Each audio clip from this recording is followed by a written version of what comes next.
Okay, this, you can call me Moshe. This is my channel, and I'm in Israel in the Galilee. I've lived here for many years, and we're going to do an update on the war, which has got multiple fronts right now. And today is the 6th of November. It's 9:47 here in Israel, and our weather is not so bad today. We'll hit a high of 85, which means for us, you can function. I don't like to take a long walk at anything over 80 with the sun out, but because it gets you just sweat, you get uncomfortable, but people go about their business. Tomorrow, the high goes to 84, Wednesday 83, Thursday 82, then Friday 79, and that'll be really nice. And the lows are going into the low 60s. So basically our air conditioning days are behind us, which is good because it's expensive to run the electricity. Even though we get eco air conditions, it's still expensive. So it's nice. You got all the windows open. The house is just chock full of fresh air 24/7. I'm in a little kind of village, and there's nothing here except homes. We don't have any manufacturing. There's some agricultural stuff here. No manufacturing, no big anything, There's a shopping center that's, I don't know, 5 or 8 miles away or something like that. It's a strip center, shaped like a U, and that, is not near here, and it's not that, it's not like a factory or anything. So it's nice and quiet. There's buses, but they're eco buses. They're pretty quiet, and they don't really you don't see the smoke or the smog or anything coming out of it. When I grew up in the Bronx, New York, we used to, when I was a little kid, go on, the car on the weekend with my parents. We'd go wherever we're going to go. And my father used to hate to get behind the bus in traffic, and I didn't blame him one bit, because when we were stopped for a light and all the cars are backed up, this is New York, so you have a large amount of, traffic, even back in the 50s when I was a little kid. And when the bus would start after the light turned green, you'd get a cloud of black smoke at your car. And we didn't have air conditioning in those days. Almost, they had it, but nobody really had a car with air conditioning, maybe 1 in 100, In the 60s, you started seeing air conditioners,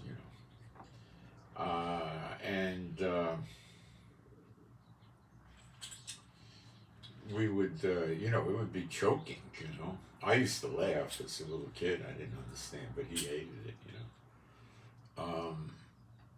If I remember correctly, sometimes we put the windows up when we knew it was coming, even though it was spring or summer, In the winter, it wasn't such a bad thing because your car was pretty well, the windows were all closed, but the heater would be blowing, so you could get some that way, but the duct for the heater was under the hood, so it would be minimal, But the buses here don't do that, And then they have, in the large cities, they have what they call light rail, which we would call in America a streetcar.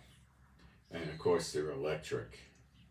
And I know when I lived in San Francisco many years ago, they had many electric buses, and it was an immature system. I'm going back to the 1970s, early 70s and so forth. They had electric wires in the streets that the bus would follow that route, and it had these spring-powered metal things that hooked on to the power cable, and it transmitted electricity into the streetcar, which enabled it to run. And they were relatively smart-free, but they kept, every now and then the spring-powered connectors would miss the cable, and the bus had to stop, and the guy had to go out and manipulate him to get him back on the cable. And they had a lot of buses, and the buses did blow smog. And they were weird. You know, San Francisco is a very hilly city. They got very steep hills, really steep hills.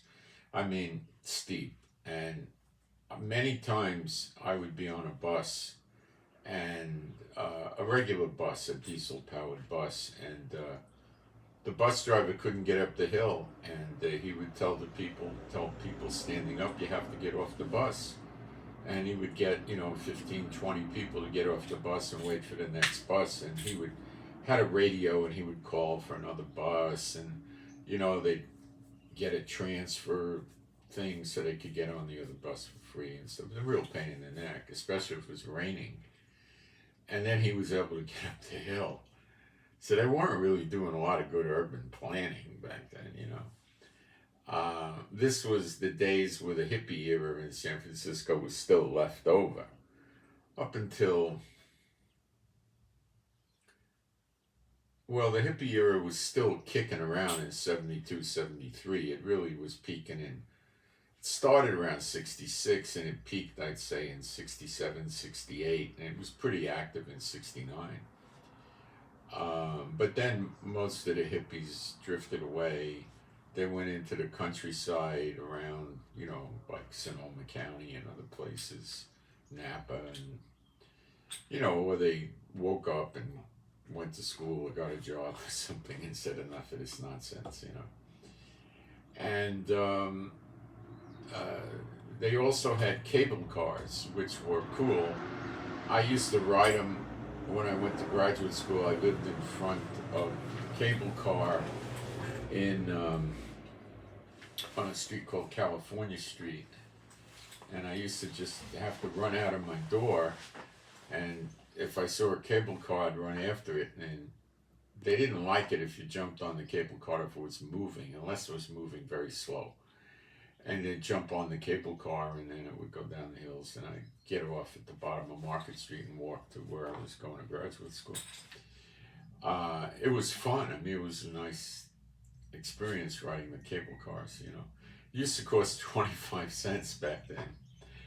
And they were for transportation. We used them for transportation. And then the tourism ruined San Francisco, because the people that were benefiting from the tourism were not the regular working people, it was the elite. And they just ruined the city with tourism. And they eventually worked the price of the cable car up to $1 and then $2. And now I think it's $5 one way. So it's no longer transportation for the people. It's just, unless you can get a muni pass that covers the cable car, that's like, people that use the public transportation would buy a pass for a week or a month, whatever it was, and you could use all the buses and stuff unlimited. And they might buy those, and then they could use the cable cars. But they have big lines for people to get on the cable cars. They have an old, I think it goes back to the, right after the earthquake, 1906, they have cable, which I guess they had cable cars before then, but they probably were deactivated. And well, anyway, they have a turnaround down by Market Street, and you would, I think it's Powell and Market, and it's a round disc in the ground with cable car tracks. And the cable car would go on the disc and stop, and people would get off. And then before people got on, the workmen would push the car on this disc and rotate it 180 degrees so it could go back in the other direction. And the tourists just loved joining in and pushing the cable car, And you see a lot of, like, once I remember in the 80s, I was riding the cable car to go to work, and Lou Ferrigno was on there with his wife, I guess, and it was pretty cool, that's the Hulk, and they're kind of a really nice guy, and a lot of, you'd see celebrities, rarely, but it would happen on cable cars, but San Francisco itself was full of celebrities all the time, So it was a beautiful place to live until it wasn't, you know. And it started deteriorating from the tourism, and it just, the parking went, and the alternate side of street parking and big parking fines, and you can't park. And if you wanted to go to the wharf or Pier 39, you'd have to park, 3, 4 blocks, 5 blocks away, and walk up and down hills. It was like, who the heck wanted to go, you know? So anyway, we have the cable car works. They have a big facility in San Francisco. They let people come in and tour it, and they got these big, massive wheels. They must be, maybe 30 feet, 40 feet in diameter. You know, I don't know. They're really big, and they got motors that turn these wheels, and there's an actual cable laid under the street, and it moves the cable at a rather consistent speed. And the cable car operator has this stick he pulls, and you can think of it as underneath the track is the cable. The stick gets down in there, and it has, like, let's say 2 calipers, and they close on the cable. And the more he pulls it, the tighter the grip on the cable is, and the cable car goes faster. And when he wants to slow down, he just releases the tension on the cable more and more, and it pulls less and less. And then he has a brake that grabs the track and stops it. And there are frequent accidents between the cable cars and vehicles, and you can't hurt these cable cars. I mean, people can get jolted and have a whiplash or something, but you really don't get jolted because they're made mostly out of steel. The upper, where the people go in, is all wood. The benches are wood and all that, but the thing is heavy steel. And it's in a track, so you can't knock it. You're not going to move it. It's like hitting a wall, and it's very heavy. So cars frequently hit them in intersections, and the cable cars sometimes hit the cars because they jolt out, and the cable cars don't stop very fast. So you have a lot of accidents. They seem to work just fine in the rain. And they got a cable car line that goes on Russian Hill, and it goes down towards the water where the wharf is, and it's an amazingly steep angle down. It's like doing a roller coaster or something, seriously. I mean, it's really fun to ride it because you're leaning and everything, But, the city was fun to live in I got there around 70 in the area anyway, and it was fun then. It was fun then, but it wasn't, it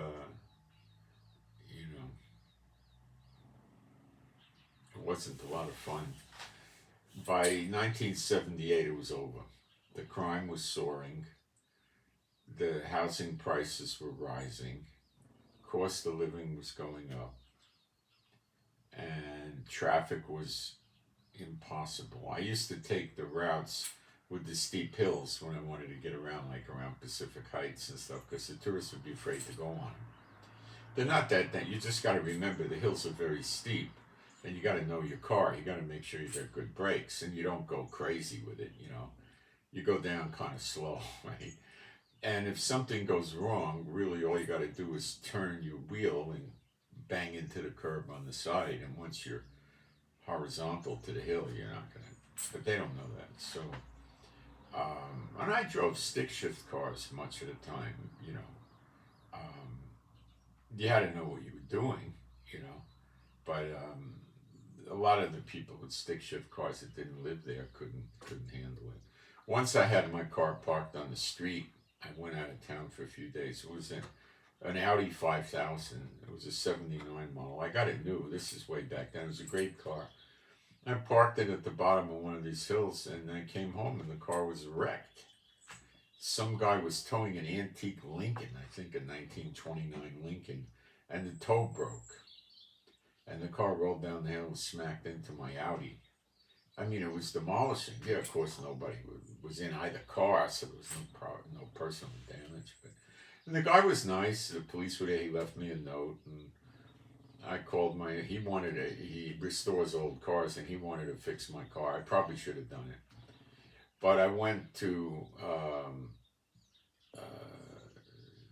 the insurance and I got a guy that was supposedly crackerjack at fixing cars, and the frame had been bent.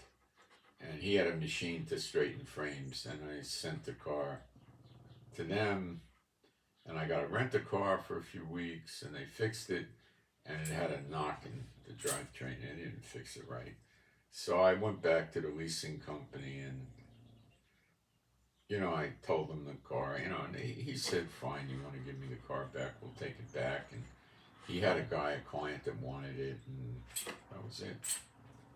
And I got out of that car, and then I had a Corvette that I always had, but I loaned it to a friend of mine in Los Angeles, and I asked him to give it back to me. And it was an old Corvette, and I drove that around for a while, and then I sold the Corvette. It was a rare Corvette. I sold it. Then the gas prices went up, and we were paying the horrific price of $1 a gallon for diesel. $1 a gallon. And I bought a Volkswagen Rapid diesel, which was getting, when it was new, it was getting 53 miles to the gallon. This was around 1980. And they had the car going, the Germans had the car running at 53 miles a gallon. Okay? They don't even get that now. I don't know why, conspiracy theories with the gasoline companies out of the cars. I don't know. I don't know why. I mean, I have no idea, but they had it going. Maybe the smog got more stringent as time rolled on. I have no idea what happened. Yeah, it doesn't have to be a conspiracy theory.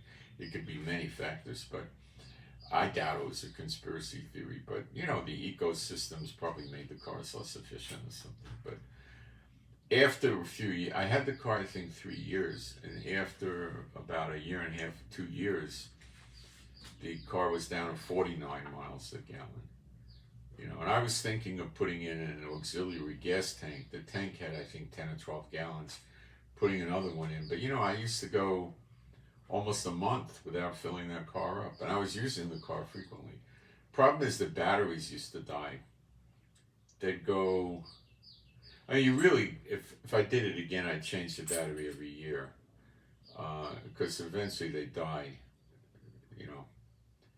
I don't know why that was a deficiency in the thing, and you wouldn't have to tune it up more than maybe once a year or every year and a half or something. It was pretty good car, and it used to be easy to park because there's a lot of spaces in San Francisco in between the driveways. And you can't fit a regular car in, and that was a pretty small car, so I used to be able to put it in and get parking, Enough small talk, so let's take a look. Let's do a praise. There is no God like you. This gives, people a chance to come in without missing the war report. That's why, There is no God like Jehovah. There is no God like Jehovah. There is no God like Jehovah. There is no God like Jehovah. There is no God like Jehovah. There is no God like Jehovah. There is no God like Jehovah. There is no Messiah like Yeshua. There is no Messiah like Yeshua. There is no Messiah like Yeshua. There is no Messiah like Yeshua. There's no Messiah like Yeshua. There's no Messiah like Yeshua. There's no Messiah like Yeshua. Okay, let me adjust my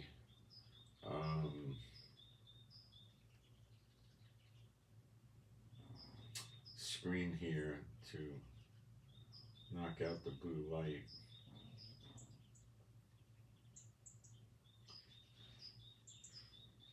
Makes a difference on my eyes.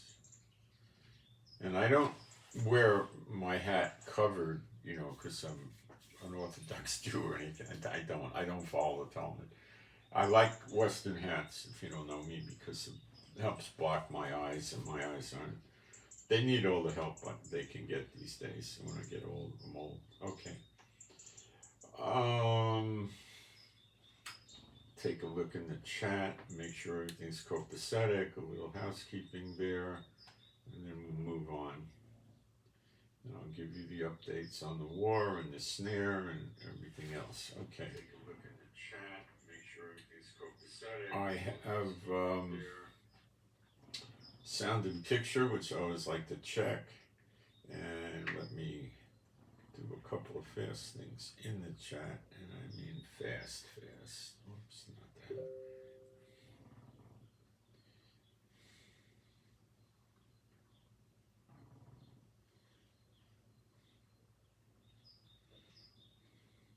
My wife's still not back in Israel. She's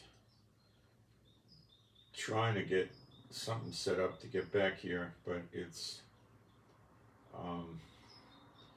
all hit or miss, because if missiles land by the Ben Gurion airport, the airlines across the world just start canceling flights. So it's always a juggling act. It's difficult. Unless you want to throw your money away at your tickets you already paid for and then try to grab another flight. Even then, you got to be very careful, because if you get a flight that goes to another country first and it gets canceled, you're stuck in that other country and you could choke on hotel bills. They might give you a hotel credit for the first day or something, or probably not even.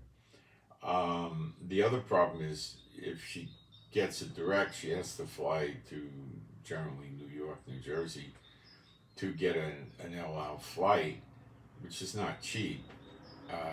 And then if the flight gets canceled, when she shows up in New York before the flight leaves, well, now she's stuck in New York.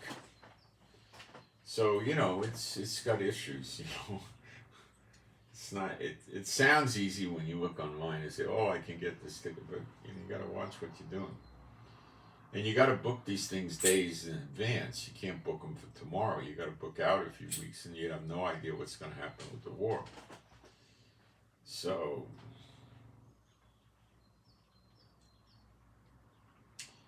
it's complicated. She's okay. She's got family to stay with.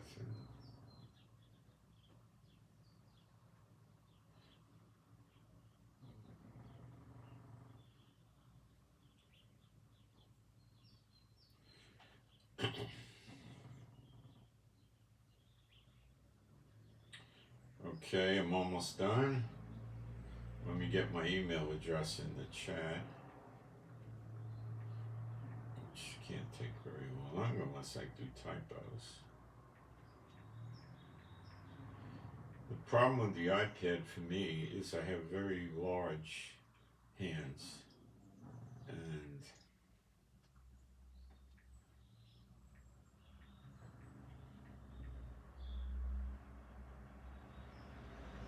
they make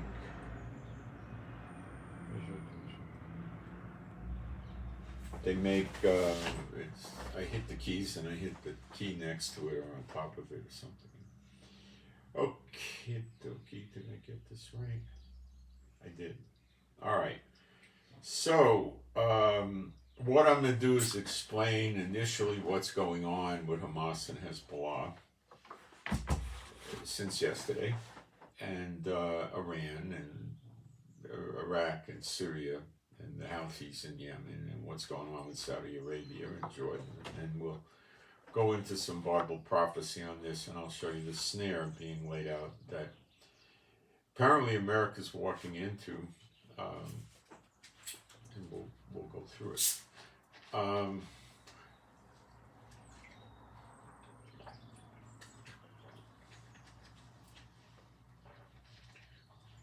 You're not going to really understand what's going on with the war unless you have a good understanding of real Bible prophecy, not replacement theology. We're going to wave bye-bye and all that, not that stuff. You got to really know what it is. Okie dokie. Heavy attacks. I think 450 targets got hit in Gaza last night. We're using penetration bombs, according to Saudi news, that go down about 90 feet and then they explode. The bunkers are the tunnel network in Gaza that Hamas has is supposedly circa around 100 feet down. So they get down by the tunnel network, and then it creates a percussive force that's equal to a 3.6 earthquake. And that's, you're not going to feel it 20 miles away. Maybe you feel it for 400 or 500 yards or something. But that messes the structure of everything, the dirt on top of the tunnel and all that.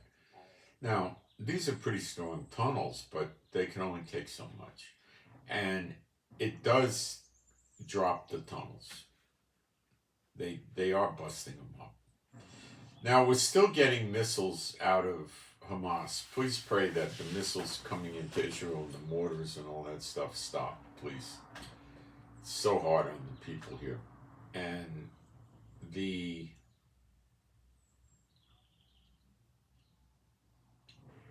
people of Israel, what are they guilty of?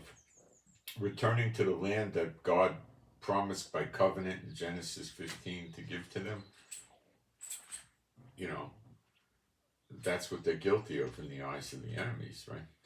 Silly, but that's what's going on. Who's behind this but the big S, Satan?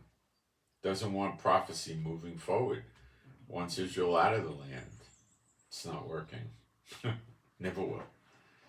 I do not think anywhere in Bible prophecy I could find that Israel's going to get decimated by tons of missiles and bombs. Anything. I don't see anything like that. It says the wilderness, but the wilderness is a word that means dry, parched place in the Hebrew. And the word for destruction is found like Damascus shall be a ruinous heap with Lebanon. Lebanon, open your doors, the cedars of Lebanon shall burn. That's going on now. There's massive fires in Lebanon from the bombing. It's in play now. As far as I can tell, it's in play. Maybe not in its fullness, but it's in play. Now it says we'll rebuild the ancient places and the ruins and stuff like that. Now, that's talking about places like Capernaum and things like this, biblical landmark cities from the Bible, right? Historical aspects of the Bible. And they're a ruinous heap. You can see some of them, the leftovers of the buildings where the walls are about this high and the roofs are gone and all that. That's what I believe that's talking about, not the waste places. You could interpret it that, it means we're bombed up, but it doesn't say those things. It's not using ruinous heap. It's not saying we're going to burn. When bombings come burning, I don't see that. So I don't think there's going to be anything big right now. The biggest next event is Zechariah 12, which 99% of the church doesn't know about. And that's Jacob's trouble, which it says in Jeremiah 30, great is Jacob's trouble, but he shall be saved out of it. Not one is really involved at this time in Zechariah 12 that has even a sprained ankle. And the two witnesses are there. The church is totally ignorant of this. In Zechariah 12, verse 6, it says the two chiefs, or they call them governors in King James talk. It's the two witnesses, they're judges. Burn up the enemies on the right hand and the left. They lay siege to Judah and Jerusalem, which means they surround it, like we've surrounded Gaza, but they don't invade it. They just surround it, and maybe there's some border skirmishes or something. But okay, and then they all get killed. All right, that's the next war. Gog and Magog can't possibly be now.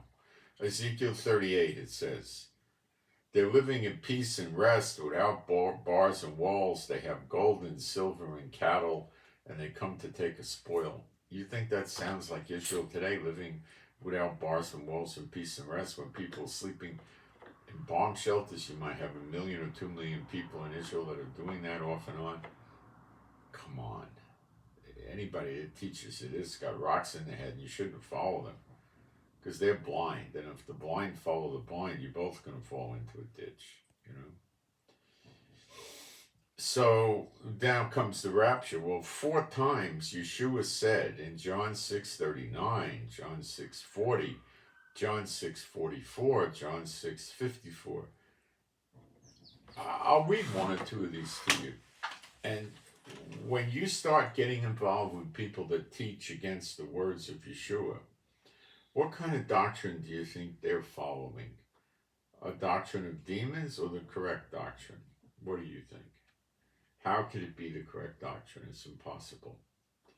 John 6:39, and this is the Father's will which hath sent me, that of all which he hath given me, I should lose nothing, but should raise it up again at the last day. The raising up again is at the last day. Now, the way you define the last day, forget all this talk they come out with the trumpets. And the last day means there's no more days. Okay? So that means it's after the millennium, Satan's released, gathers them together like the sand of the sea, this is Revelation 20, surrounds New Jerusalem and Jerusalem, getting ready to attack. Father God Jehovah from heaven sends down fire, burns them up. There's nothing left of this place, the earth. That's why we meet him in the air to go up on the clouds of heaven to heaven. Okay? You got it? That's what really happens. All right? The last day. Now, Yeshua said it 4 times. The next verse, John 6:40, and this is the will of him that sent me, that everyone which seeth the Son and believeth on him may have everlasting life, and I will raise him up at the last day. Well, if you want to learn real Bible prophecy, it says everyone which seeth the Son and believeth on him may have everlasting life. And then it says and, so it's a new thing going on. So again, everybody gets raised up in the last day, and the churches will teach you, oh, that everlasting life happens then. It doesn't. It happens in Zechariah 12:10. First, he pours his Spirit out on the Israelis in Jerusalem during the siege in Jerusalem and the house of David. That means they're believers. Then they see the appearing, it says they shall look upon the one whom they have pierced. Well, obviously, who did they stick a spear in his side and the blood and water came out, which some say is the beginning of the church, blood being the wine for communion and the water being the Holy Spirit. And it's a decent theory.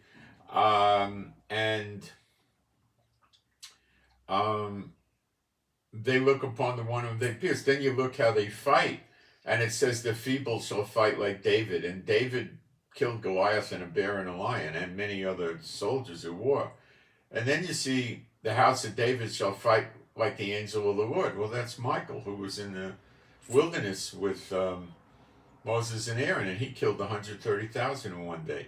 So now tell me it's not eternal life. And then go to Malachi 3, and it says the Son, S-U-N, of righteousness shall appear with healing in his wings. Well, healing, what do you mean healing? Well, you're not going to have a disease. What kind of disease are you not going to have? Old age, as in everlasting life. Do you know a common cause of death on death certificates is called old age? It'll kill you. Think about it, okay? Healing from all diseases is everlasting life. You don't have a corruptible body anymore. It's an incorruptible body. It's not aging and falling apart, okay? And that happens when they see him. And then in Malachi 4, it says that they will jump out of the stall like a calf, like a baby calf, bucking and jumping and running around and having a great time. You know, they cover this up. This was the great hope of the apostles. They've covered it up from you. And it's going to happen in the next few weeks or days or, you know, real quick. It's not going to be years at all. Nothing like that. It won't even be a year. It might be a few months. That's it.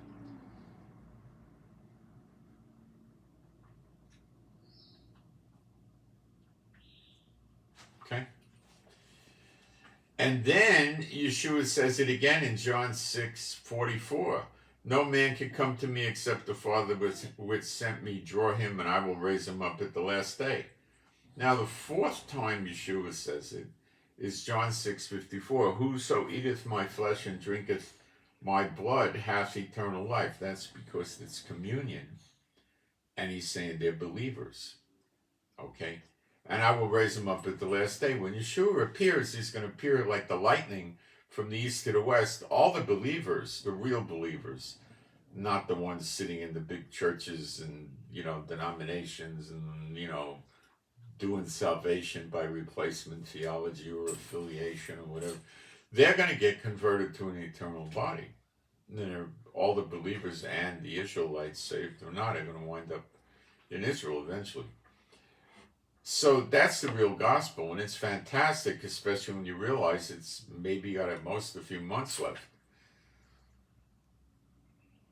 Instead, we can go sit in the big church and talk about the Israelites about to get their head cut off by the beast or the Antichrist, whichever terminology they use. And either they take the mark of the beast and they go to the lake of fire forever, or they don't, and they get their head cut off. So by their definition, there's no Israelis left. Now, does that sound like a Satan doctrine? No Israelis left. If you're going to follow people that are going to teach this pre-trib, mid-trib, post-trib rapture against the words of Yeshua, you are rejecting knowledge, and Yeshua will reject you. Yeshua can't lie and say, I'll reject you if you reject knowledge. It doesn't work that way. So you could take the mercy and grace pill and throw it out the window, because it's not going to work.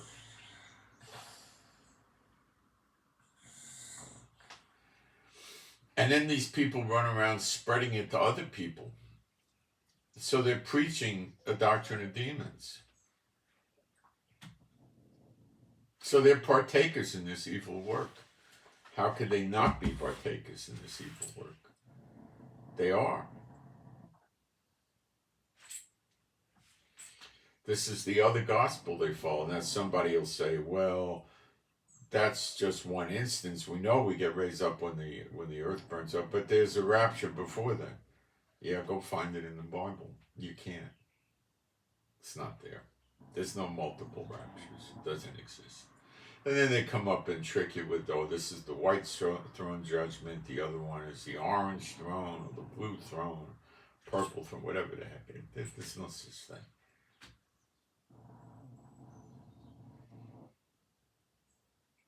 There's no raising up rapture before this.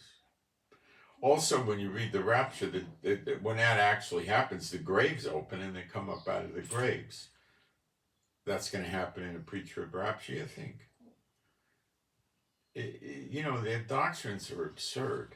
Okay, so we're going to go more into the war now. So, Hamas is still managing to get rockets off into Israel from, what the heck's going on in the chat? Hold on.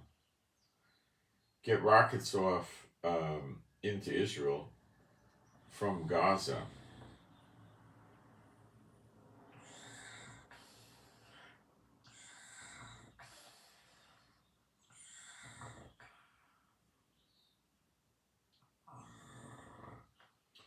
What about Enoch was raptured? It wasn't necessarily a rapture. It says he walked with God and then he wasn't there anymore. Okay? Noah wasn't raptured. Noah and his family was saved from the flood because he built the ark over many years, and that's what happened with Noah. He was used to replenish the earth with the fruit of man. There's no rapture. Okay. He didn't go up to heaven. He went into the ark. What about Elijah? He went up in a whirlwind to heaven.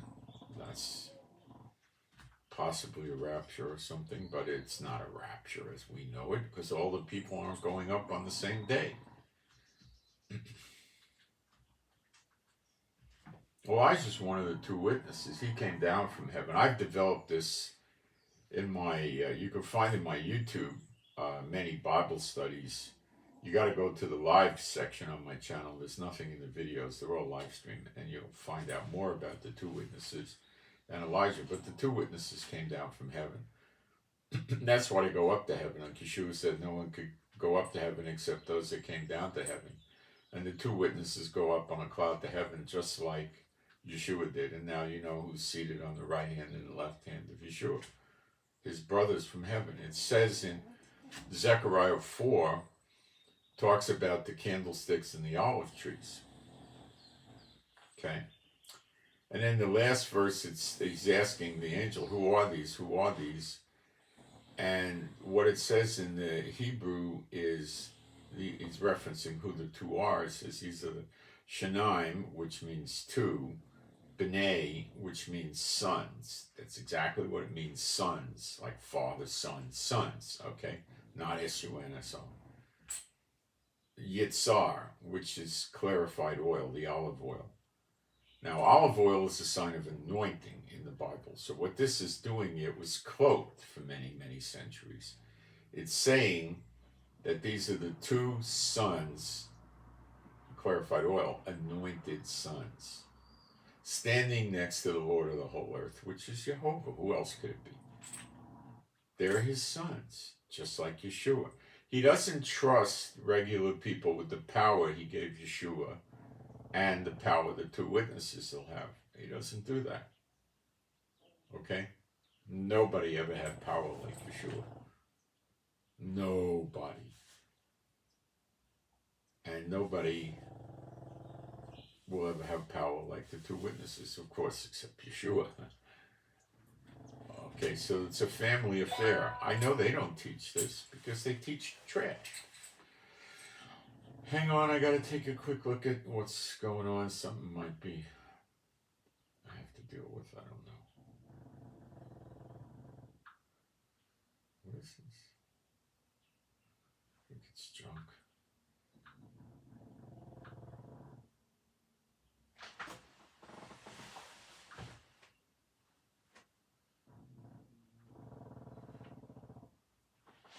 Junk. Guys, I'm gonna take a fast 1 minute break and I'll be right back, and we'll talk a little bit more about the two witnesses because they're highly relevant right now.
All right.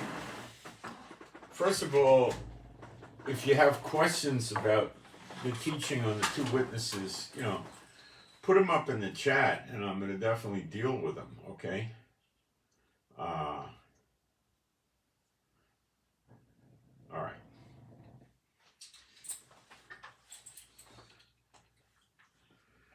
Let's quickly cover Zechariah 12. See, now there's a lot of people that come in here, oh, I just want intel from a guy in Israel, what's going on? See, they don't know what's going on. They're never going to know what's going on. The only way I know what's going on is the Lord shows it to me, and I look at the news, and he shows me what's going on in the news, what they're really up to, and then he shows me the Bible verses that are relevant to it. If you don't understand true Bible prophecy, you're going to look at this thing and it's going to confuse you. Let me just digress a minute and cover some of this war stuff, because there are people that are in here that want to know that, and it's not fair to trick them. So I should give them the intel on the war. It's only fair. Now, what this is about is Iran. America coming over here is about Iran. They want Iran. Iran is a problem because America has a problem with China, Taiwan, Japan, North and South Korea. They got a problem in Europe with NATO, Ukraine, Russia. And these two flare-up points are likely to flare up at any time. Every morning they wake up in Taiwan and there's a whole bunch of aircraft that have violated their airspace flying around. And there's anywhere from 5 or 6 or 7, 8 or 9 warships encircling Taiwan in Potter and Hull.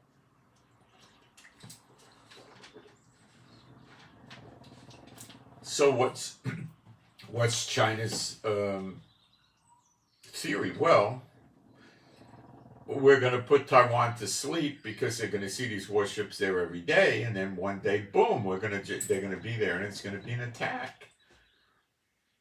And they got a 110-mile traversing distance in the water from China to Taiwan. And they have converted many ferry boats. Now, most Americans aren't familiar with ferry boats that are used in other parts of the world. They traverse distances usually a few hundred miles. They're not transoceanic boats, okay? Most of them are going to be a day trip, or they'll be an overnight. There's occasionally, like Japan might have a few ferries that go 2 or 3 nights, and you know, that's the great exception, not the rule. Okay? They have cabins. They're not like cruise ship cabins. They're generally more simplistic. You know, there's beds, a dresser, and they got a bathroom. You know, they might have a little refrigerator. They're not set up to be vacation things like a cruise ship. A cruise ship is come there, have a party, have a good time. I took a ton of cruises in my day when I was working in the world. I think 20 or 25. Cruise ships the cabins are really attractive, not on a ferry boat. They're made for you to live in for 1 to 2 weeks typically, although there are 3 and 4 day cruises. The bulk of them are 1 week. There are a few 2-week cruises, and there are some 10-day cruises, and there are some 3 and 4 day. But the majority of them are a week, okay? 3 days would be an excessively long. Probably 98% of the ferries never take a 3-day trip. It's rare. So, you know, it's a vacation home for you. They have balconies. Ferry boats would almost never have balconies. They have suites. Ferry boats have suites, but they're just the larger rooms. It's just more open space. When you take a suite on the cruise ship, which I did a lot of times, when I was in the world, I did quite well for myself. They would, you'd have more square footage, and then like you'd have an area, you'd have a bigger balcony. You might not have a bigger balcony. No, you would have in some cruises I did. Once I went on a cruise where I was going around the tip of South America, and it was 2 weeks, and it was I can't remember, it's owned by Carnival, but it wasn't Carnival, it was one of the more high-end boats. It was an older boat, I can't remember the name, and we had a rear deck, the back of the boat suite, we had a very large balcony, and we had a walk-in closet that was the size of a cabin in a small boat, an interior cabin. I mean, you could have slept somebody in there. And we had a bedroom, and then behind the bedroom, we had a sitting room, which had like a sofa and a coffee table and another TV. And then behind that, you had a large balcony with furniture, and the main room.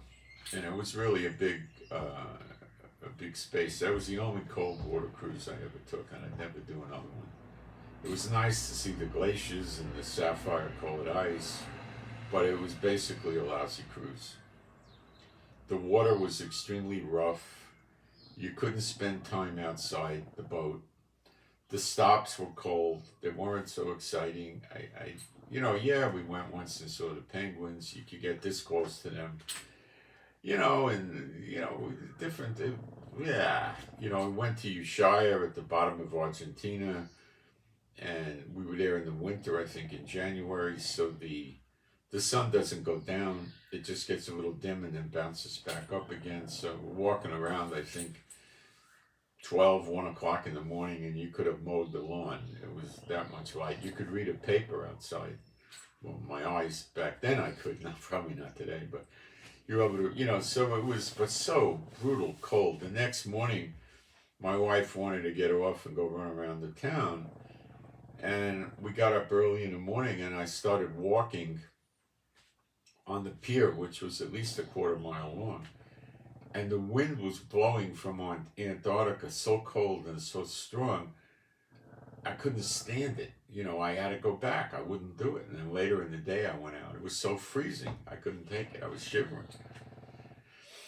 And then we met people down there. The boat stayed there, I think, a night or something. And then we met people that came off a National Geographic's cruise from actual Antarctica, where they went in rubber rafts with a motor and they went out on the ice and stuff like that. And they were loving this stuff. I don't know what the heck they were loving about. I always took cruises around Mexico and the Caribbean, and beautiful weather, lay out in the sun, exercise, walk on the deck. It was great. This was like, oh, I'd never want to do this again, So, the ferry boats are not set up. They don't have swimming pools. They don't have jacuzzis. They don't have theaters. They don't have big dining rooms. They don't have, it's a lot of the ferries sell food from machines, or they have some kind of dining room. Some of them actually have a dining room. So anyway, they converted many of these boats, China did, to carry troops. To go 110 miles, and you figure the boat's going to go at least 25 miles an hour, if not 30. So you're talking about a 5-hour trip.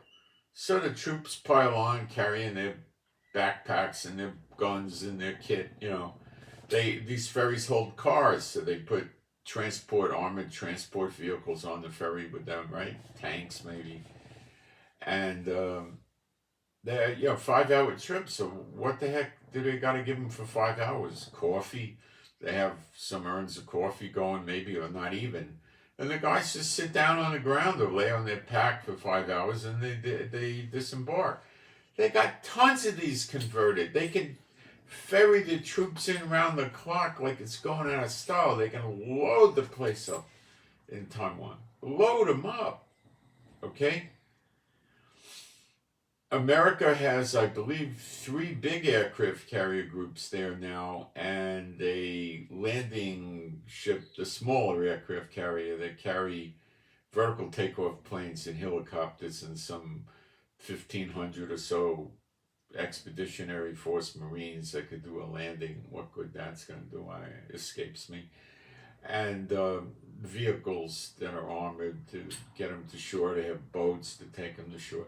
These things are not as big as the big aircraft carriers. They don't carry that many planes and stuff. And the purpose of this thing is to provide planes and helicopters to support a ground landing of 1,500 or 1,800 expeditionary force soldiers. Doing that in Taiwan is going to make, like, No difference. What good is it going to? I don't understand what they're there for. Extractions, maybe to help get the American personnel out of Taiwan when it starts. I don't know. I don't get it.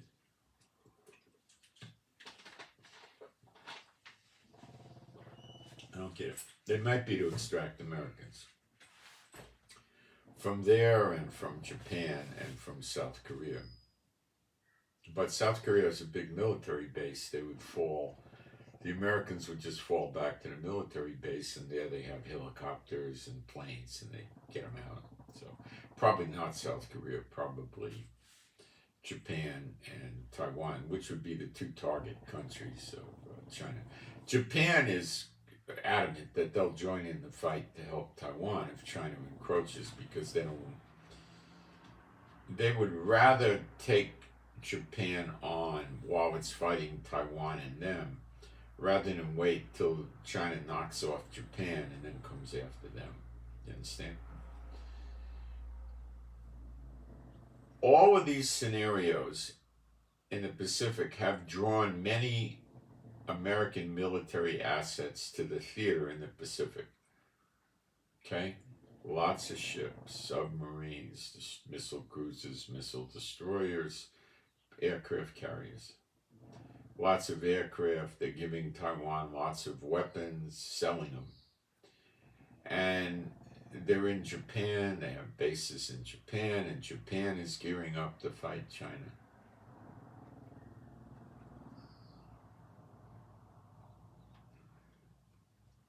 The good thing for China is these wars or battles are going to be fought predominantly in Japan, Taiwan, and if China pushes the button, North Korea will attack and invade South Korea, which I wholeheartedly expect. This will throw America into shock. It already is in shock. Why? They have to defend their allies. South Korea has a military base of 28,000, which is something. I mean, really something, but it's not going to do it.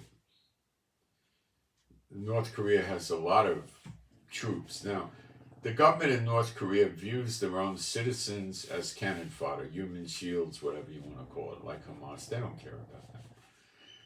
He doesn't care about his military, in other words, having 100 or 200,000 soldiers killed as, sacrificial pawns in a chess game doesn't bother the leader of North Korea.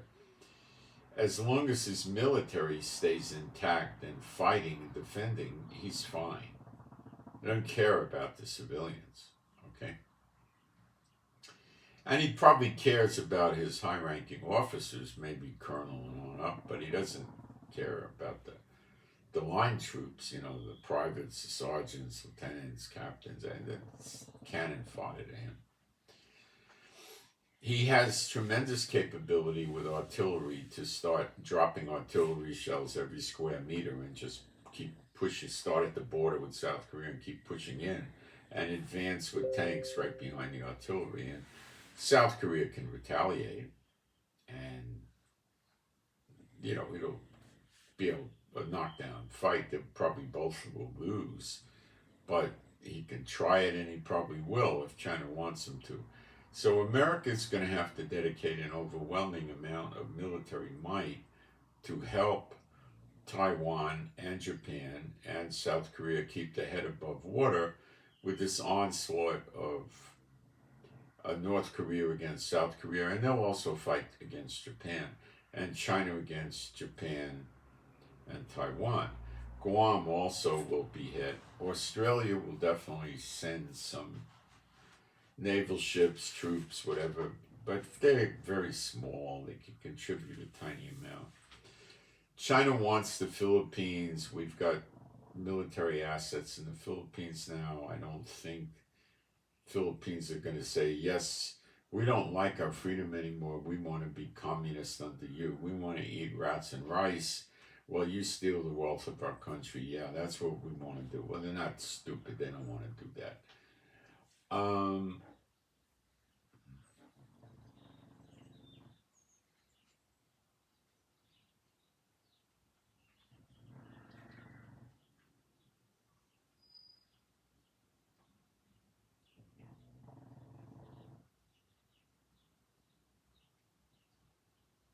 thinking. The American assets drawing them to the Middle East, for the most part, have already been drawn there. The game now that China wants to play is keep them there. And they'll add more. And they'll deplete their resources in there. The missiles, the artillery, all this stuff will go. Some Navy ships will get sunk. Planes will get shot down. Soldiers will get killed. Rations will be used up. You know, all this stuff, right? Keep them in the theater as long as the fight is in South Korea, Japan, and Taiwan. China's happy. They can't let their homeland get busted up. Now, let's go to Europe.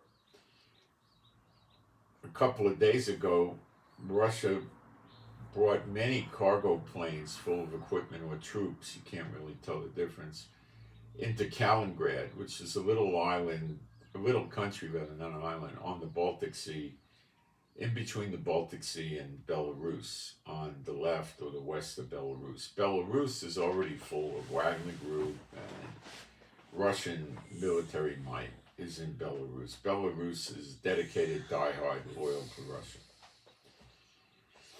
Now, to make this snare on America work, Russia needs to draw more American military assets into Europe.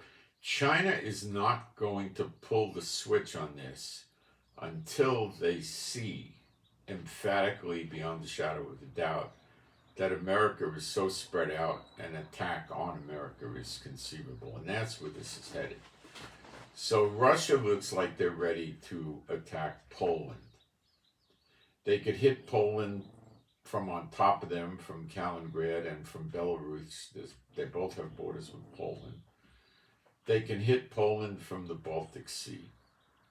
Poland is the country, when they give weapons to Ukraine, they fly them in or ship them into, well, they fly them into Poland. And Poland then has a border with Ukraine and brings them into Ukraine. Okay? Then they get deployed against Russia, and seems that Ukraine needs new weapon replenishment at least once a month, usually every 2 or 3 weeks, and it's eating up a massive amount of money from NATO countries, America, UK, and so forth. But that's how they're getting Russia to get run down. They were trying to work their own trap on Russia. But Russians are chess players. And they understand sacrificing pawns and bishops and rooks to knock out the queen and the king. Okay? So Russia's playing a sacrificial game. Please note that we've read many accounts where Russia is bringing new recruits and old people they drafted and whatever into Ukraine, and they're not supporting them. They're not fixing their vehicles. They're not giving them supplies and food.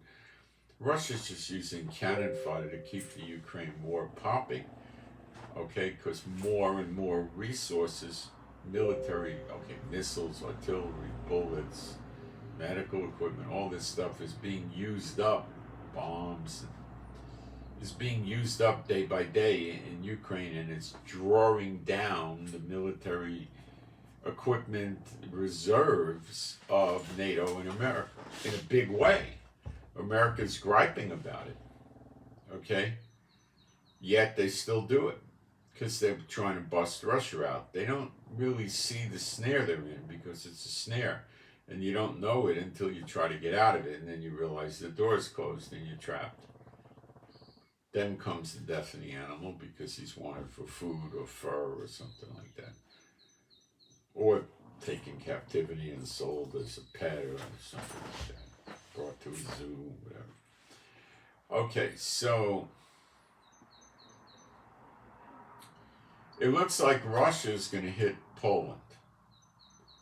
Now, it may hit more countries too, like Sweden, Denmark, Finland, Latvia, Lithuania, or whatever, because these countries are poorly able to defend themselves. And Russia could overwhelm Poland. Russia has not taken his good troops and sent them to Ukraine. I don't think he sent his good tanks there. He's keeping this stuff in the home front. Russia wants a war like China does, but not fought on Russian soil like China does. Fought in Poland, Ukraine, Finland, Denmark, whatever, right? Putin doesn't care about having a war in these places. Okay?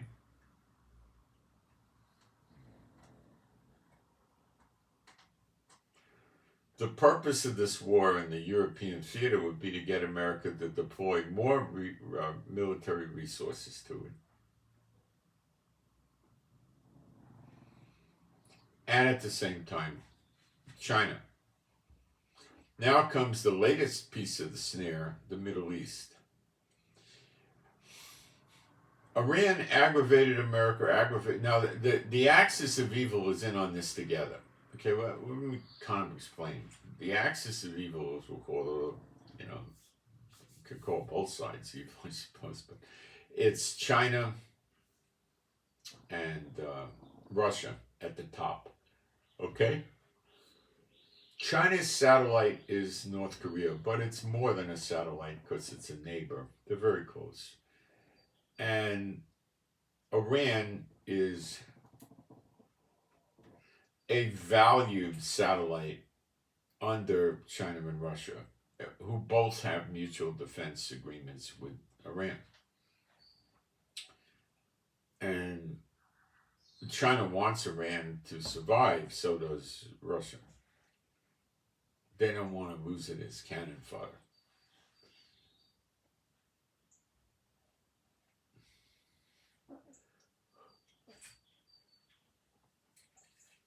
So America sent 48 warships here, plus submarines. So let's say you'd have to have at least 6 submarines, if not 8 or 10. So you're really up to about, 54 warships, I would say. They don't list the submarines accompanying an aircraft carrier. They keep that secret. But a big aircraft carrier group like Gerald Ford would have at least 2, if not 3 submarines with it. And the Dwight D. Eisenhower, a smaller amount of escort vessels, probably has 1 or 2 submarines with it, probably 2. And they don't talk about this, okay? But they're there. All these ships were not brought in to fight Hamas and Hezbollah.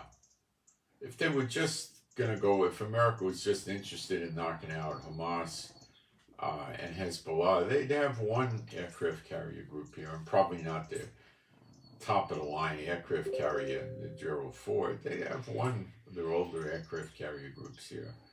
So it has 50 fighter jets and stuff. That's enough, Remember, Israel has ships that can launch missiles in the waters too. And we have something like 6 or 8 submarines. So we're also adding to the American Navy. Okay.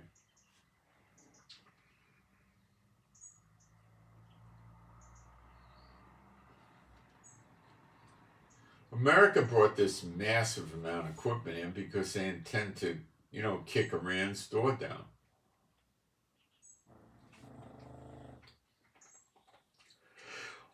They can't very well invade Iran. Iran's going to have a massive tunnel network, nuclear facilities underground. They have underground hangars for their planes. And they're going to bomb Iran, and they're going to hurt Iran. They're going to get oil refineries. They'll get airstrips. They'll get the go-fast boats, Navy boats. They'll get a lot of things, but they're not going to disable Iran. And Iran knows it. Look what happened with little old Hamas. Now, Iran is probably 50 times more powerful than Hamas. I mean it. Maybe 100 times. It's not apples to apples. I'll be right back. It's a big difference. It's a huge difference. Okay? And they could have easily 1,000 miles of tunnels, if not 2,000 miles. And they would be big tunnels you could drive vehicles through and stuff like that. The bombing isn't going to, disable them that much.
America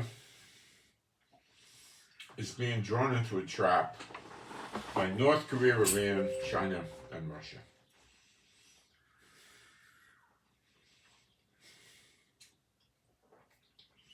The goal of this thing is to invade and destroy America, which is Isaiah 47 and Jeremiah 50 and 51.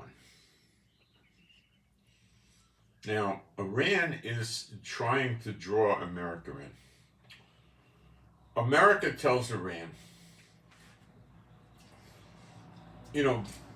basically Iran tells America, we're going to have our Iraqi and Syrian militia affiliates attack all your bases. Iraq, they say, we're going to run you out of Iraq. We want all your bases closed.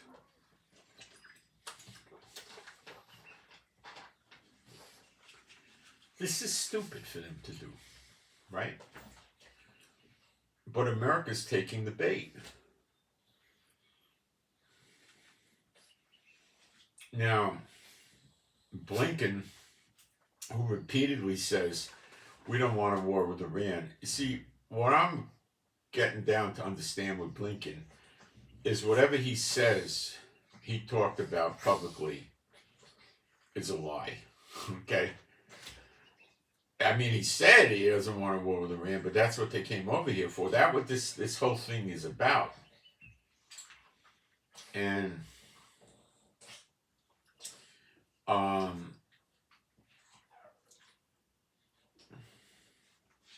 you don't move that many military assets to go take out Hezbollah and Hamas. The truth be known, Israel could take out Hezbollah, Hamas, and the idiots in Syria by themselves without any help. It's easier with all this good equipment America's giving us. These bunker buster bombs, these penetrator bombs that are going to blow the tunnels, Soon, a matter of days, we're surrounding Gaza when we're closing in. We have, no, Chief, no. We have, let's see, a little snack. I brought a little snack in for myself. Let me give him a little piece, so he's going to go into clinical depression or something. Chief, here.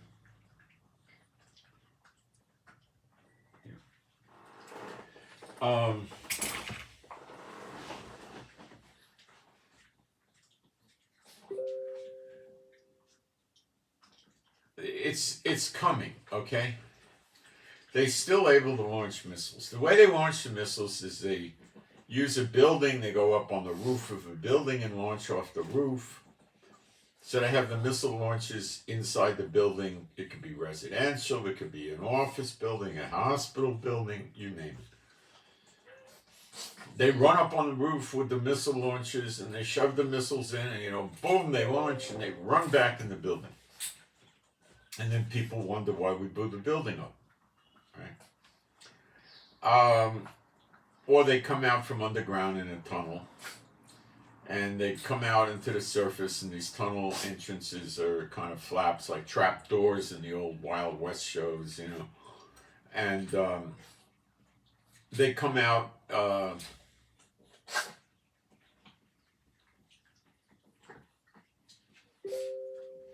and they bring the missile launches, they set them up, boom, boom, boom, and then they run back in. Okay? So, as our boots in the ground, now we're surrounding the center where they are, which is in Gaza City, where they have the headquarters under some hospitals and other buildings. I guess just the hospital, I think. We're getting more and more boots on the ground observations of these clowns coming out of the tunnels. And when we see them come out of a tunnel, we can call in an airstrike because there's a constant supply of jet fighters in the sky with bombs, and they hit precisely the GPS coordinates. Or we hit it with artillery from the tanks, from mobile artillery, and it's blown up, and then we deactivate that entrance. Now we have what we call engineers in... Stop it. We have engineers that are in Gaza, as they're called, And they have equipment to locate tunnels, although I don't know if the equipment works when you're down 100 feet. This I don't know. But they're blowing up tunnels actively. When we find an entrance/exit, same thing. We blow the tunnel up. You know, it's not difficult. You lower explosives in, boom. You know, that's it. You blow enough of these entrances and exits up, and you don't have a great network of tunnels anymore. You start hitting dead ends that you can't get through. You got a detour. It starts encroaching. That's where we're at now. They're still able to get the rockets out. In terms of bartering for their hostages, what Netanyahu told them is unconditional release of every hostage. And then we'll talk about a ceasefire. And they're not going to do that because Netanyahu's version of the ceasefire is going to be you come out with your hands up, and the guys that did the invasion on October 7th are going to go to a war trial in a tribunal and probably get hung or shot for the death penalty, and the rest of you guys are just going to be deactivated. There's no way Netanyahu's going to go for a 50,000 man slaughter unless these morons stay in the tunnels and keep trying to fight us relentlessly without ever stopping, then we'll have to. No other country wants to take over the governance of Hamas as what Biden is referring to as post-war. Okay? Nobody. They hit on Saudi Arabia and Jordan and I don't know who else, a couple other, Turkey, and nobody wants to do it. Nobody. They have no interest. So it's going to be up to Israel. Now, Hamas is freaking out that Biden is talking in terms of post-war governance of Gaza. It's another rocket coming in. Because it means Hamas is kaput. Now, there's things that Israel could do to these tunnels that would be in the area of genocide. No! Stop! But instead, what Israel is doing is taking a more humane approach to it. What would Hitler do? If Hitler was in Israel's position, or if China or if Russia were in Israel's position, what would they do? If they could get a sufficient quantity of toxic gas to put them to sleep, and they had an ability to get in there and get them when they were asleep, they'd try it, but I don't think such a thing exists. What they would do doesn't take a lot to figure out, okay? You get 10 or 20 or gasoline tanker trucks that are used to fill up filling stations. Okay? They have, 10,000 gallons? You get 10 of them. You get some tunnel entrances at different points, and you put 100,000 gallons of gasoline in the tunnels. Okay? Now, that's dangerous because they got electric lights hanging from cords from the ceiling of the tunnel, and it might ignite. So you'd have to rig some sort of system to do it, so if there's a fire, it could ignite and come back up the hose and blow the truck up. So you'd probably have to put the fuel from the truck into a tank, and then, or you could just say the truck's a throwaway. If it gets blown up, it gets blown up. You put the hose in the tunnel entrance, the tube that goes down, that has a rope or a ladder or whatever they climb out, and you set the truck to pump all the oil out, the gas, and you go back 200 yards. That's probably plenty. And get behind a barrier like a building or something and just wait for the truck to be empty.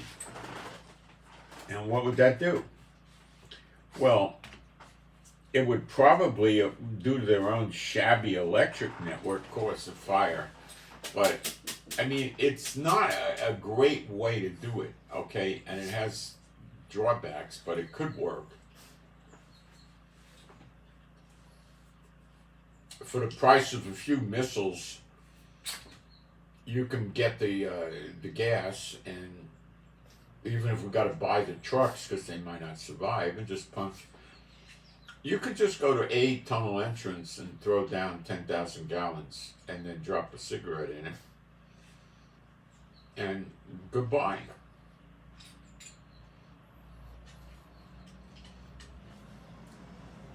They'd be burned alive by what they did, which is what they did to us. So it's a possibility that they could do this, but we wouldn't do it. Instead, we're endangering our own civilian population with all the flow.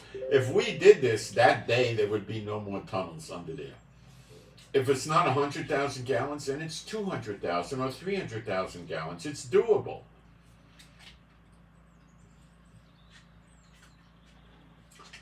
If they don't burn up, the toxicity from the fumes would probably kill them. And there would be secondary explosions down there like you wouldn't believe from the fire, because they keep their missiles and their shoulder-fired rockets and other stuff they got down there. Their raw materials for the bomb making of the missiles. It would get blown up. It would be the end of it. In one day. One day.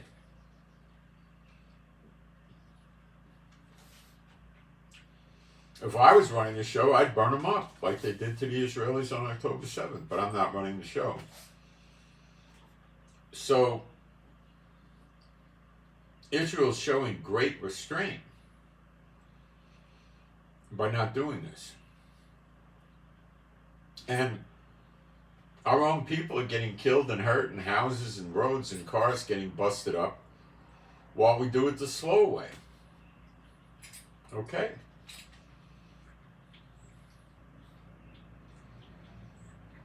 So we run around. Now there's another school of thought, put water in the tunnels, which is a very interesting idea, and this one is way more civilized.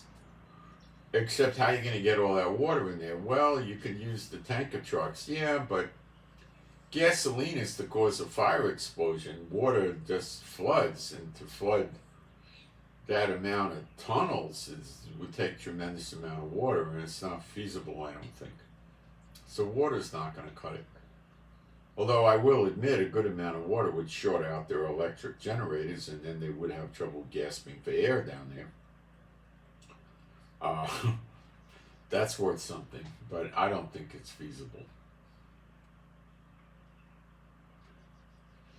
Blowing them up with bunker buster bombs and collapsing the tunnels and the dirt on their head and all that stuff is more socially acceptable as standard warfare. In World War II, America, Germany, they were all running around using flamethrowers, weren't they? Sure were.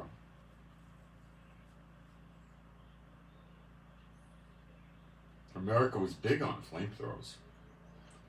When they did landings and they found these bunkers where the soldiers were holed up, and some of these things had 6 foot thick concrete walls, 8 foot thick, fortified concrete with all kinds of rebar and stuff dug deep into the ground, but just sticking up a little.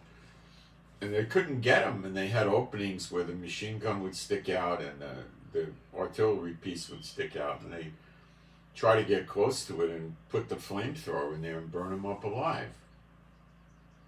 America did that a lot, but Israel can't do that.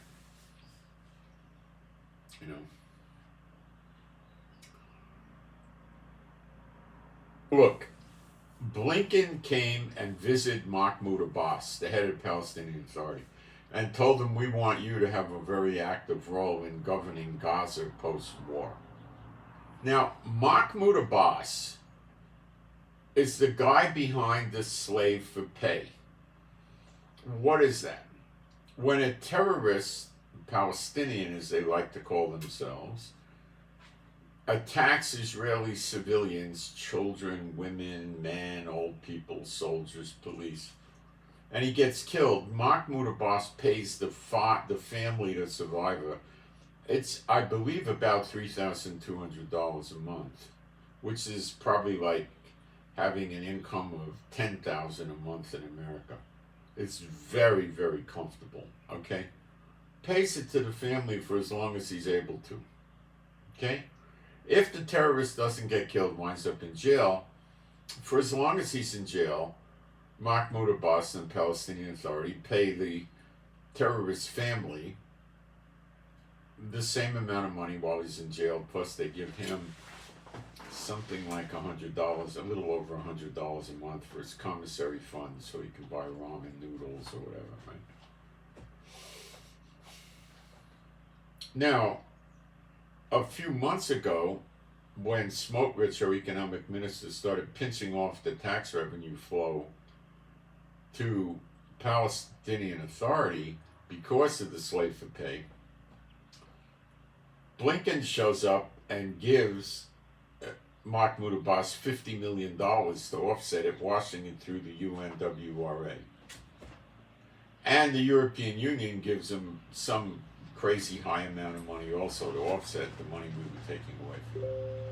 Now, you tell me, I'm not going to tell you, you tell me, if the United States will fund this piece of garbage called Mahmoud Abbas, that's funding a murder incorporated operation on Israeli civilians and police and military, do you think for 1 minute that the United States government gives a hoot about Israelis dying? You know my answer. You think about it. And is it not a slap shot in the face of Israel to show us what they really think about us? Don't listen to what comes out of their mouth. They're all profound liars. That's why they hold the office. Look at their actions. Look at Blinken's actions. Now you understand he didn't bring 48 warships over here plus submarines to help Israel from suffering. The provocation was to draw Iran into it, which he's doing. But Iran has the greatest snare on him, and America's not cognizant of it. God, Jehovah, Father God, Jehovah in heaven, is the one working this, not them. They're under all kinds of delusions. They're blind. They don't know what's going on. They just think they're doing the right thing, and they're getting led like a beast to the slaughter. So if America bombs Iran, Iran's going to survive. Look at poor old Hamas, how long they're sustaining. We're in day 30. They're still sustaining all the bombings. They're still very much operating, shooting missiles at us.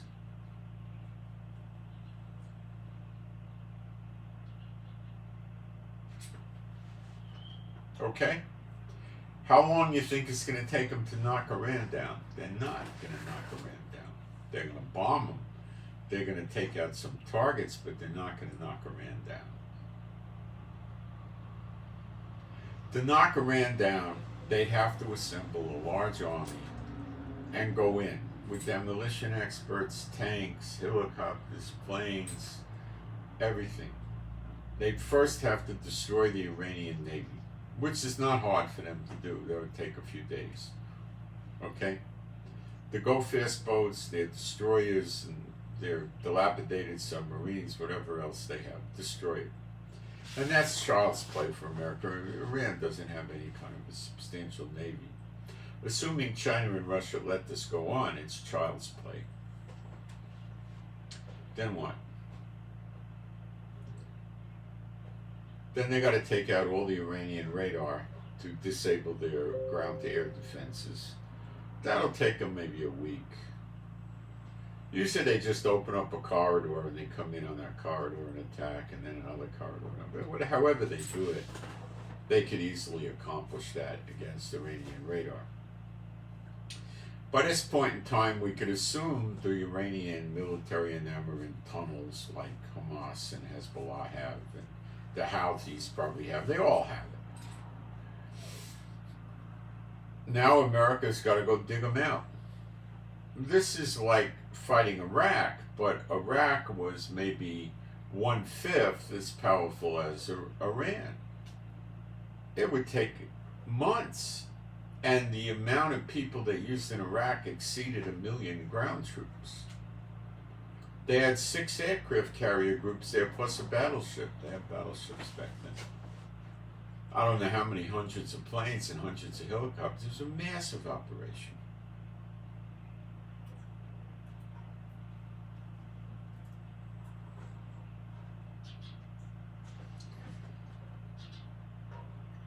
It would take at least 1 million soldiers to do this. And they could draw from NATO and stuff like that. But you might actually see America do this, but I would give it a 10% chance. I don't think so. Iran may like to see them get drawn in this deep. Now, you might see other fronts open, particularly the Panama Canal. Russia, China, Iran, North Korea, all those axis of evil have military resources in Nicaragua, and that's a hop, skip, and a jump to the Panama Canal. And the country of Panama has no army. I believe it's Costa Rica and Panama are 2 Central American countries that have no army. They just run their country with the police, which are not an army. You know, Panama might have 2, 3, 4, 5 tanks, which would be used to protect the capital in a revolution. And I don't believe they have any military planes. They don't have any kind of Navy vessel. They might have some shore patrol boats that attack drug smugglers, and, you know, things of this nature.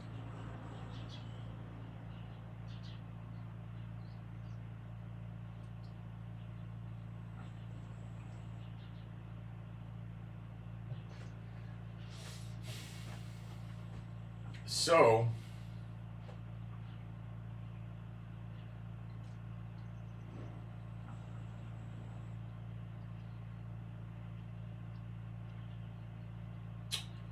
they're getting drawn in. And what Iran really wants to do is have America fight in Iraq and Syria and Lebanon and Yemen and Gaza and keep the fight over there.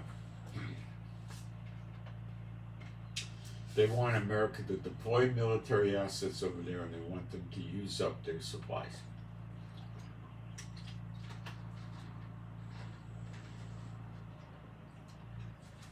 Just like Russia wants them to fight in Poland or Denmark or Sweden or something like that, in Belarus, and Kaliningrad, Ukraine, Poland, and that way motherland Russia is intact and America is further draining their military supplies. Then when China feels the time is right, they're going to hit Taiwan, and Japan will hit, and they'll be fighting with Japan and North and South Korea. And more military supplies, and then the sleeper agents in America will be launched, and Europe, and they're going to go for fires. They're not going to go door to door, boom, boom, boom. They go door to door in America. Look, I was a gun nut in my day in America, okay? I must have owned at least 100 guns in my time. I know lots about guns, okay? And shooting, and I know tactics, and, you know, they're going to get killed. If they try to run around the streets of America, they're going to get killed. The militia, the survivalists, the gun nuts are going to enjoy killing them. It'll be a massacre of these sleeper agents. They won't have a chance. There's so many gun people in America, militia, survivalists, that have long-range rifles with expensive optics. Look, when 9/11 happened, I didn't know what was going on. I went out and I bought myself a Springfield M1A1, a 308 with a 20-round clip, and it had it was a Target version. It was an upgraded. It wasn't the high. It was the mid-level. It had a really good cold hammer forged barrel and stuff like that. And I bought a low light military scope for it for $900. That was around a $2,000 purchase back then. That's 2001. Okay. And this thing, I took it to the range. I sat at a table at 300 yards. The gun store zeroed it in with me with a laser so I could put it on the paper. Then I got it in and I was grouping with, after a few shots, I was grouping like this at 300 yards. And I got bored. I said the most I could shoot there was 300 yards. I went home. It was boring. It was just bing, hit, hit. It wouldn't miss from a fixed rest. But, in the battle, you have a bipod and you lay on the ground. You have a fixed rest, So you could also have a barrier here and let the gun rest on your hand like that. And you have basically a fixed rest. There's a lot of ways to get a fixed rest in the field. It's easy, Rooftop, a window, Now, that gun would probably do the same thing at 800 yards if I had it zeroed in for that. So the maximum range of effectiveness with the AK-47s, excepting the few sniper versions they have, which are big and bulky, and I doubt many sleeper agents would be schlepping them around in the streets, but it's possible, but unlikely. It's 200 yards or 200 meters, I forget. Say 200 yards. The M16s, the AR-15s, they go 300 yards. So you could outshoot them with just a regular, M16 semi-auto with some kind of a $100 4-power scope or something like that. So before they can shoot you, you blow them up. But these guys got guns that go a mile. I know. I've seen them. I've talked to them. I've touched the guns. I know they exist. And I know there's tens of thousands of these guns in America, maybe more. Okay? They'll hit a watermelon or a head-sized object at a mile. They're not all 50 calibers. Some of them are lighter calibers, but that's an insane distance. If you could go, 400, 500, 600 yards, and they've got all kinds of weapons that could do that. Okay? They have armor-piercing bullets, which are illegal in America for rifles. So they'll just, they cut them down. They'd have fun doing it. Okay? They would defy the FBI and they would tell the police, if you don't let us defend ourselves, you're the enemy and we'll go after you. They would mow them down. They would go out in teams and kill them. And it's also going to inspire them to pick on Muslims and Arabs in America in general.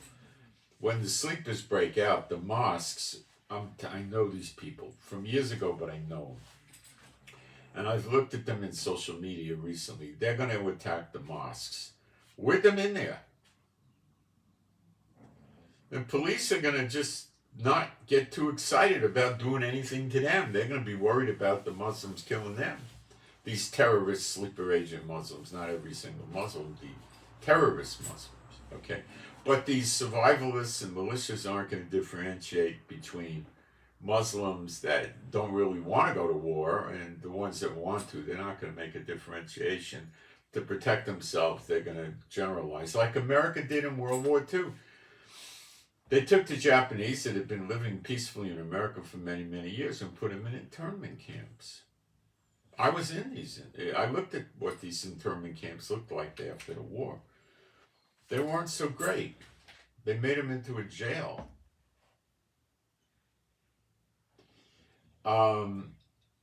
It was like being in a jail, but they weren't treated as inmates, But they couldn't go anywhere. They had to stay behind the fences.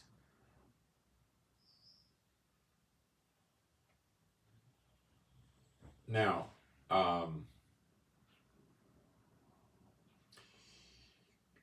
Iran and China and Russia are looking for the perfect timing to release the sleeper agents in Europe who let them in freely with their open, political asylum refugee programs. They're loaded with them. And America, according to the experts, is too. According to the FBI, they're very worried. The survivalists and militias and so forth are going to lash out against Biden for this. Especially going to get pronounced when Biden starts telling them, you're not in charge, you're not vigilantes, you've got to stay home and let our law enforcement do it. Well, you don't get anywhere like that with the gun people and the survivalists and the militias, because they're going to come back at you. Yeah, I'm going to call 911 and then me and my family will be dead before 911 shows up. Sure, we'll listen to you. We'll wait for them to attack first. Okay. So the chances of them going door to door or something like that is fairly remote.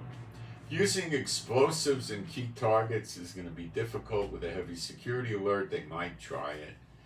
But they can do fires. They do it in Israel on a regular basis for years, Hamas does. You get a helium balloon, you attach a little basket to it, you put some highly ignitable material in there, like gasoline or something, right? And you have a fuse on it. You wait till you catch the wind, so it's going to blow from Gaza to Israel. You light the lighter, you start your fuse, and it carries over into Israel, and then eventually it lands in Israel because the helium goes out, and they got that figured out pretty good. It lands inside Israel, and then the fuse ignites, and you have a fire. Now, they burned up many thousand acres of our agricultural land in the South with these devices. Okay? And the sleepers can do it. Burn the forests, burn agricultural land. I don't know what good it'll do in the cities.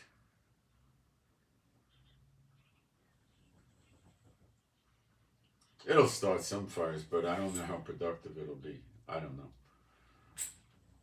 It might work. If it lands on a roof of a building, it may get the roof, which if it's tarred or something like that, it'll take off. If the roof is, concrete or some very hard substance like that, it may do no good. Let's say it falls on a beach in the sand. What's going to happen? Nothing. Let's say it falls in a park on the grass. What will happen? Nothing. You might get the grass burning a little bit, but it's going to not go anywhere. If it falls in a city street, it may get the cars. If the cars are very close to where it fell, and then one car gets another, and then the buildings go up. So that's a vulnerability they have in the city.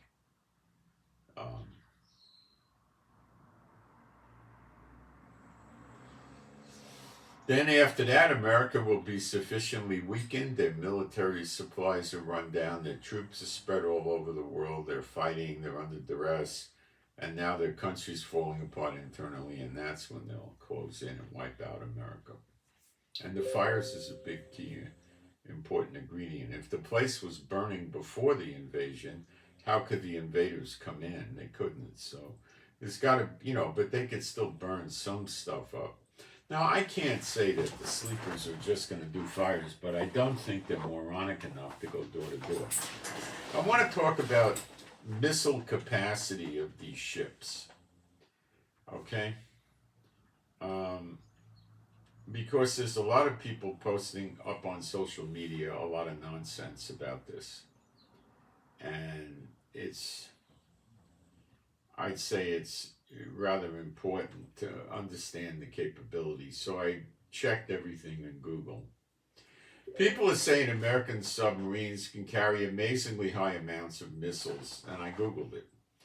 Trident II missiles are carried by 14 U.S. Ohio and 4 British Vanguard-class submarines with 24 missiles on each Ohio class and 16 on each British Vanguard class.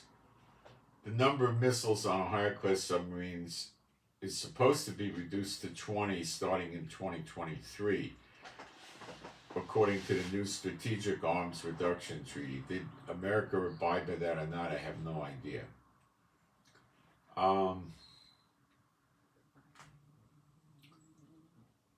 So you're talking about 24 missiles on a boat, all right? Now, I used to hear they would carry a total of 64 with 16 missile tubes, and the 16 in the missile tubes being counted. Now, that was years ago, and they may have reduced these, or the missiles may have changed configuration and they're bigger, I don't know.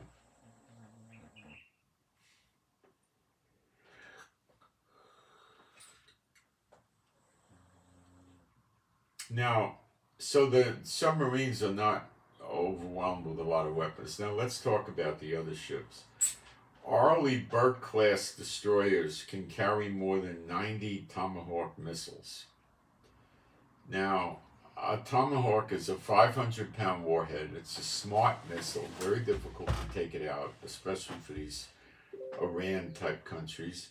And they're very accurate, and they can go pretty good distance. So they're very dangerous. And they can carry 90. They carry 6 SM-6 surface-to-air missiles to protect against ballistic missiles. Now, Ticonderoga-class missile cruisers, their capabilities. They can carry 122 missiles using the storage and the launching tubes. They can carry a wide range of missiles, including Tomahawk cruise missiles, Standard Missile, 2MR/ER, and 6 surface-to-air missiles.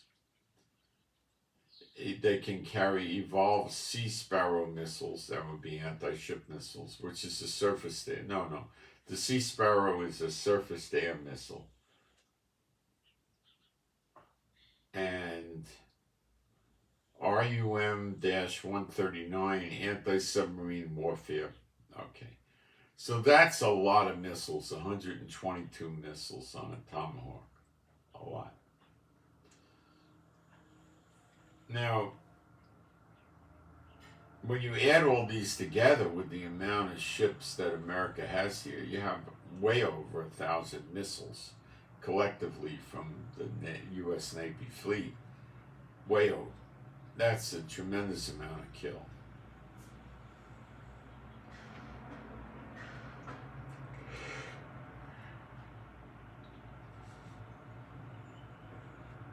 Now, they also can restock these boats with more missiles. They have Navy ships that come with the fleet that carry ammunition, missiles, rockets, parts, food, medical, extra gear, then, nice little 400- or 500-foot boats. And they can hold a couple hundred missiles, okay? And they could offload them at sea, or they can meet them at a port or something to do it. So they can replenish their missile supply and do it all over again.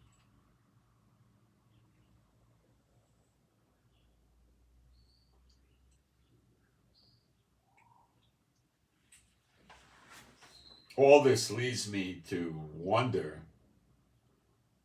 why they would need all this to fight Hezbollah and Hamas. It sounds pretty silly, and it is pretty silly because it's relatively absurd.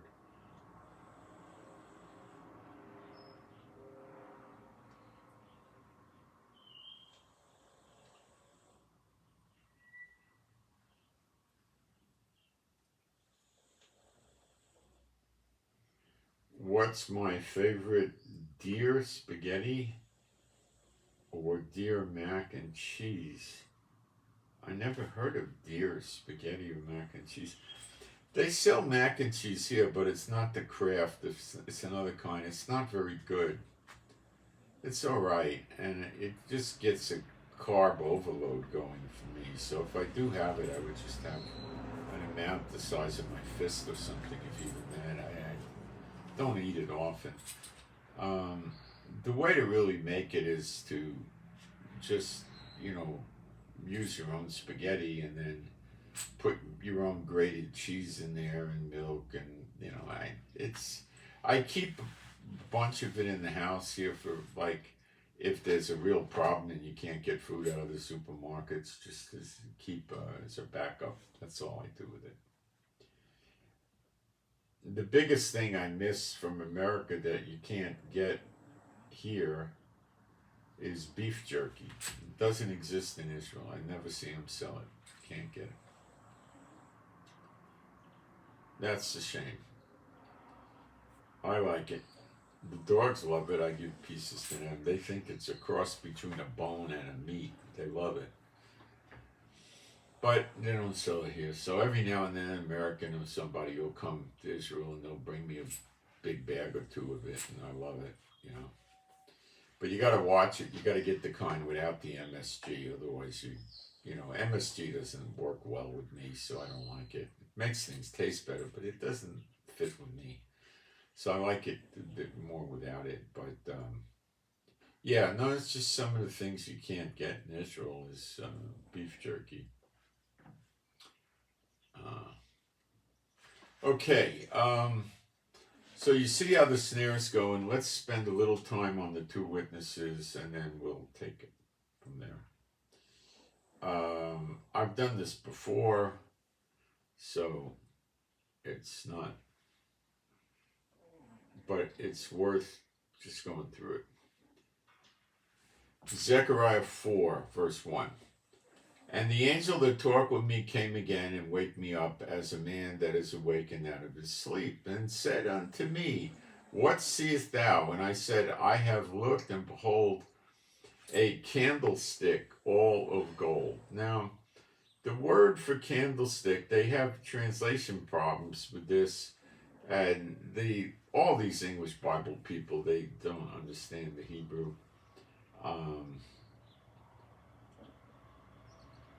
And the word for candlestick is 4501, and it's menorah, which is a lampstand, not a candlestick. And it's generally would think you're referencing the 7-station menorah that used to appear in the temple. And I will rapidly get a picture of one for you.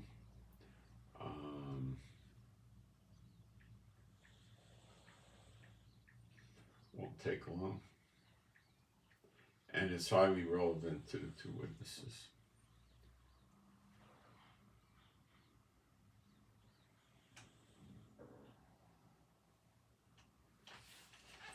Here's the actual symbol of Israel, not the flag, the symbol of Israel. That's your menorah, 7-candlestick menorah.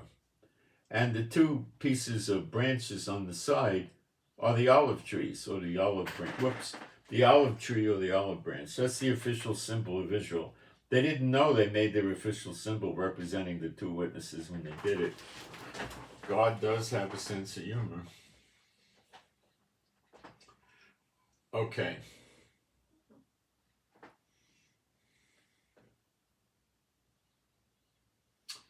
And said unto me, What seest thou? I said, I have looked, and behold, a menorah all of gold, which would be that's how they did it with the temple menorah, gold, solid gold, with a bowl upon the top of it, and his 7 lamps thereon. So it's a 7-candlestick menorah, and 7 pipes to the 7 lamps, which are upon the top thereof, and 2 olive trees. Now, the word for olive trees is saith. And that's the word for olive. Zaitim is plural. And it doesn't say olive tree, it says 2 olives, but we know it's the olive tree, okay? By it, one upon, it could be 2 olives upon it, but I think it means olive tree. We'll go deeper and you'll see. One upon the right side of the bowl, and the other on the left side of thereof. So I answered and spake to the angel that talked with me, saying, What are these, my Lord? Then the angel that talked with me answered and said unto me, Knowest thou not what these be? And I said, No, my Lord. Then he answered and spake unto me, saying, This is the word of the Lord unto Zerubbabel, crying, Not by might nor by power, but by my spirit. That's a good things to go by in your life. Not by might, not by power, but by my spirit, saith Jehovah of hosts. Now this is a message for Zerubbabel, who was a contemporary of Zechariah. At the time, they were back from Babylon, something like 17 years now, 18 years. And Zerubbabel had to stop building the temple, the second temple called Zerubbabel's temple, for about 14 years because of opposition. And now the Lord is reassuring him that he'll finish the temple. I'll keep reading verse 7. Who art thou, O great mountain? Before Zerubbabel thou shalt become a plain, and he shall bring forth the headstone. The headstone thereof with shouting, crying, Grace, grace unto it. Moreover, the word of the Lord came unto me, saying, The hands of Zerubbabel have laid the foundation of this house. His hands shall also finish it, and thou shalt know that Jehovah of armies hath sent me unto you. For who hath despised the day of small things? Zerubbabel's temple was a fraction of the size of Solomon's temple. It was much smaller. It didn't have walls around it, much less glorified. But it was still a legitimate temple of the Lord. First temple was Solomon's. Second was Zerubbabel. Third temple was Herod's temple. Yeshua referred to it in the Gospels as a temple. He chased the money changers out with a rope, said, My Father's house shall be a house of prayer. And they would make a merchandise out of the people like the churches today. So he said, My Father's house shall be a house of prayer for all nations. Or he just said the house of prayer. So anyway, that was a legitimate temple. So we've had 3, and the next one is number 4. The idiots like to run around telling you the next one's number 3. I don't know why they do that. They just love lying. For they shall rejoice and shall see the plummet in the hand of Zerubbabel. With those 7, they are the eyes of Jehovah, which run to and fro through the whole earth. Then answered I and said unto him, What are these 2 olive trees? And it says the word saith. Now I want to check this in the Hebrew.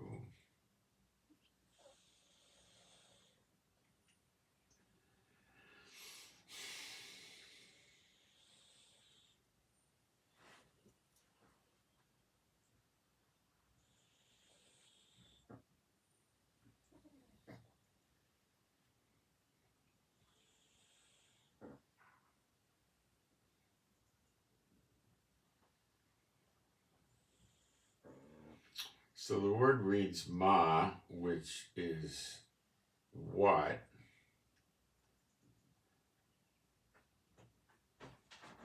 The next word is shnai, which means 2.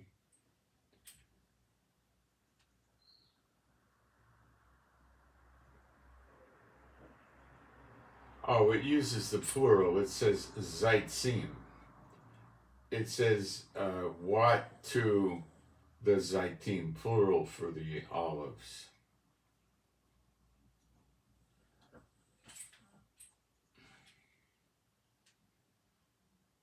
And then it adds the word these. But it's saying olives. It's not saying olive trees. I wonder if they're trying to fool us with that. I don't think so. I think you apply it to olive trees. I think it's olive trees because it's talking about branches. And I think it means olive trees. I'm just so suspicious of them, But I believe I would say it's olive trees. Zaitim, yeah.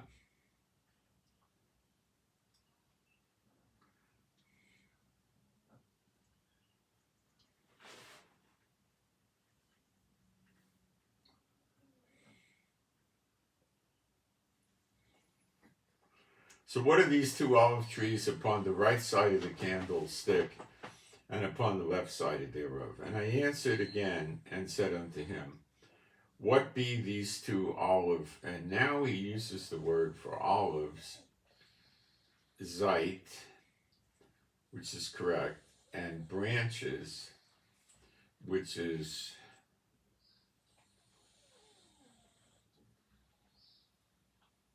not exactly the word for a tree. It's a stream. Twisting it. So what about these two Zaitim streams, these olive streams, which through the two golden pipes empty the golden oil out of themselves?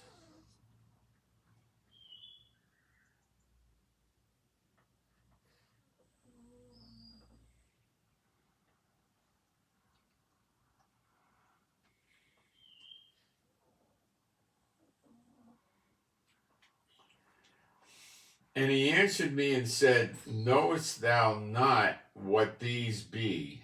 And I said, No, my Lord. Then said he, These are the two anointed ones that stand by the Lord of the whole earth. It says Adonai Kol Haaretz. All right, now let's look at what it really says in Hebrew. These are the two, A147 Strong's number, Shnaim, which means two, correct? It's the number two, dos, uno, dos, right? Un, deux, trois, deux, two. Two anointed ones. It doesn't say that. It has the word ben in here, which means son. Okay? These are the two sons, and then it has the word 3323, Yitzar, which is the shining pure oil. Okay? Figuratively, it's anointing because it's the anointing oil. So these are the two anointed sons, and olive trees and menorahs don't have sons. God has sons. You know one, here's the other two. Right here in front of you. Slightly veiled, because over the centuries they weren't supposed to know about this, but now we do. And it's the two sons of clarified oil, which means they're anointing. They're not birthed from oil. Now the word for Jesus, of course, is incorrect. There's no J in the Hebrew alphabet, so we say his real name, Yeshua. And then they say Christ. Now, Christ comes from Christos, which I believe is the Latin. Christ is Greek, Christos is Latin. And it means anointed. Okay? So his name was not Yeshua Christ or Christos.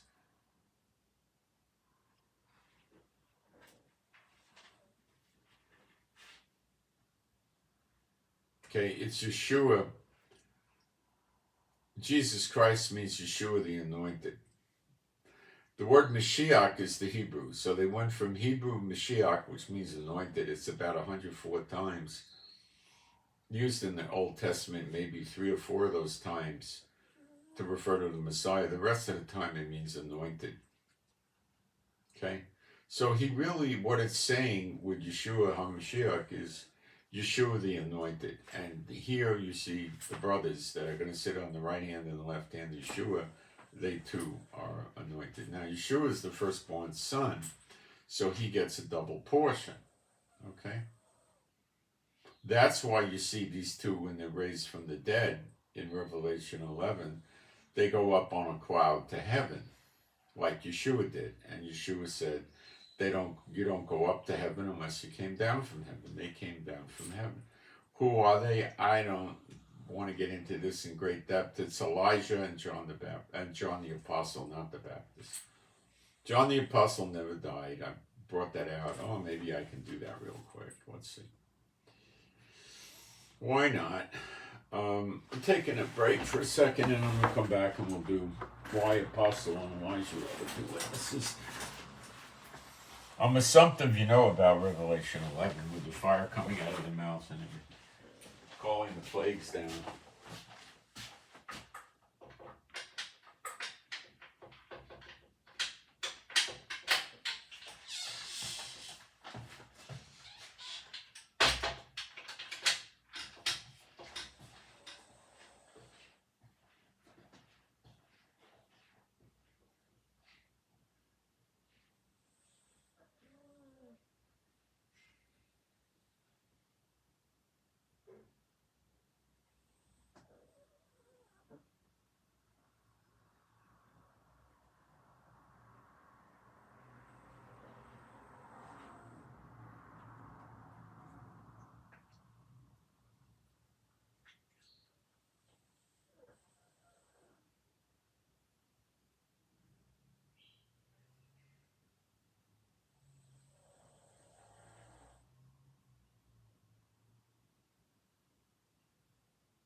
I'm due for a food delivery.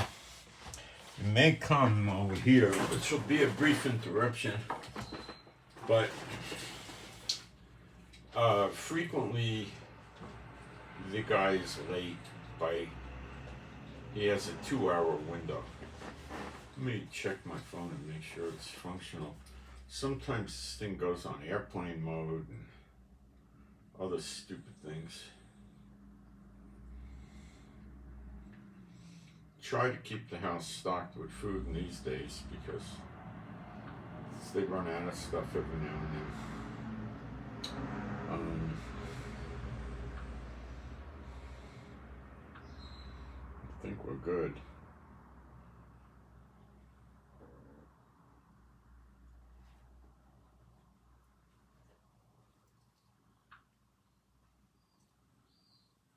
All good. Okay.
I'm going to check something.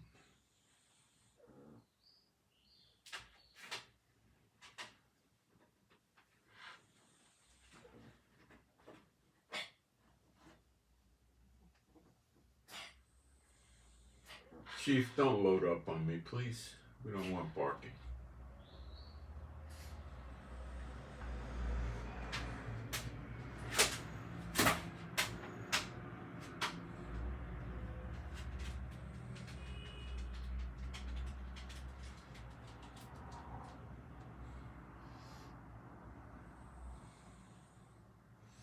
Let's read 2 Kings 2:1.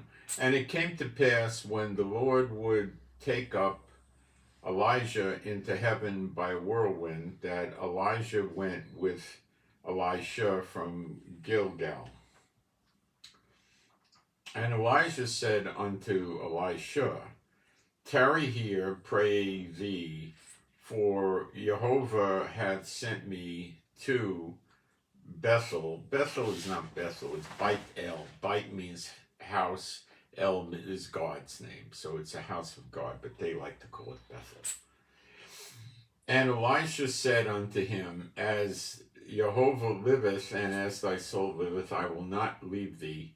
So they went down to Bethel. And the sons of the prophet that were at Bethel, of the prophets were at Bethel, came forth to Elisha, and said unto him, Knowest thou the Lord will take away thy master from thy head today? And he said, Yea, I know it, hold you your peace.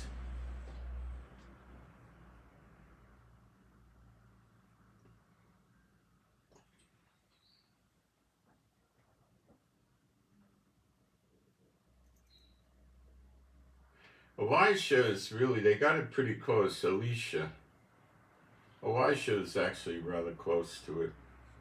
It's anglicized, but okay. And Elijah said unto him, Elisha, tarry here, I pray thee, for Jehovah hath sent me to Jericho, which is Jericho in English. And he said,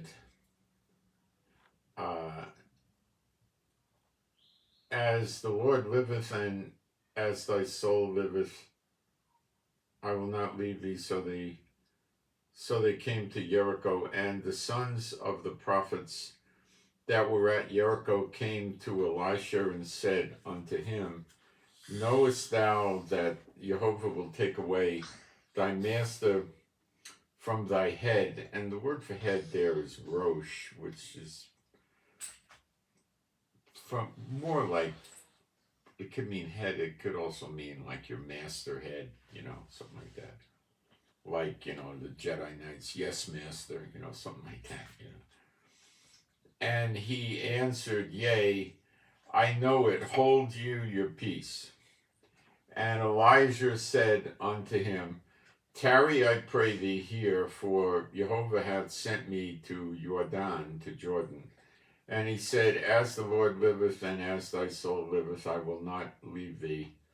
And they two went on. And 50 men of the sons of the prophets went, and stood to view afar off, and they two stood by Jordan. And Elijah, Eliah, his real name, Eliah, and Ha-Navi, the prophet. Haz, the Navi, is a prophet. So it would really be, Eliah Ha-Navi. But okay, we'll go with King James. And Elijah took, it doesn't say the prophet here, it just says Elijah in the text. Okay. Took this mantle and wrapped it together and smote the waters, and they were divided hither and thither, so that they too went over on dry ground.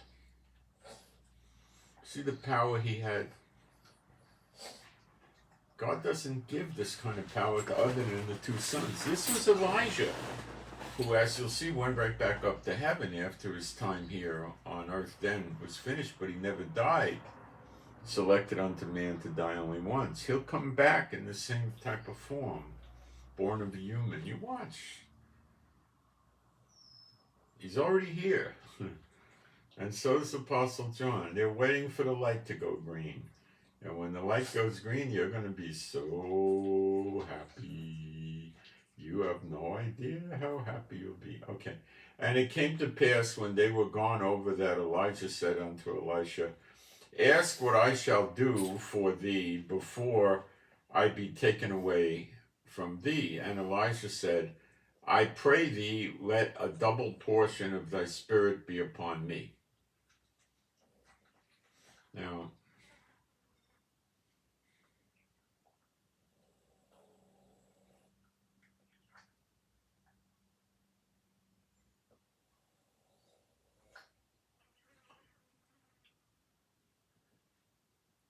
the word is, it's a double. Let me read this word.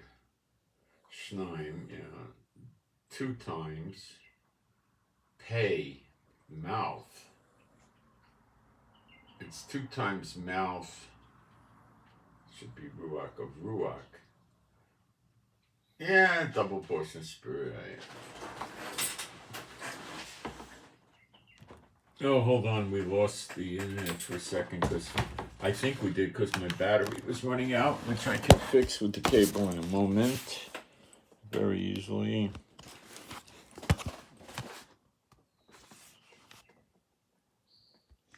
Okay. Now we got electricity again. We got charge. We lost charge. Okay. So what I was saying here in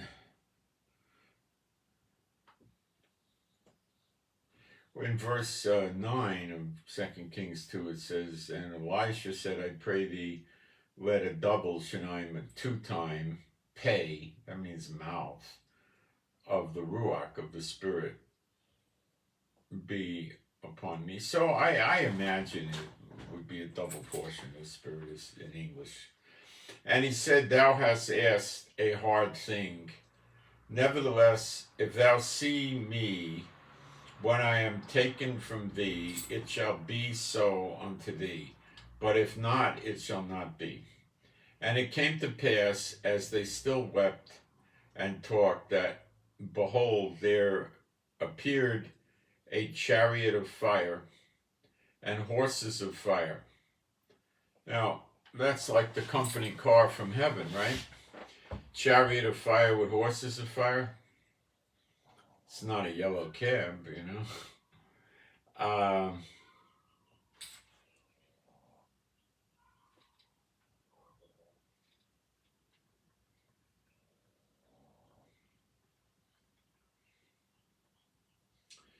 and horses of fire, and parted them both asunder. So the chariot pushed the two separate, Elijah and Elisha. And Elijah went up by a whirlwind into heaven. And Elisha saw it, and he cried, my father, the chariot of Israel, and the horsemen thereof, and saw him no more. And he took hold of his own clothes, and rent them in two pieces. He was mourning. He took up also the mantle, that's the cloak, the outer garment, that Elijah had, fell from him, and went back and stood by the bank of the Jordan River. And he took the mantle of Elijah that fell from him, and smote the waters, and said, where is Jehovah Elohim of Elijah? Elijah, Eliah. And when he also had smote the waters, they parted hither and thither, and Elijah went over dry. So the Lord, what let this happen, he was showing Elijah that you've got your portion, the double portion.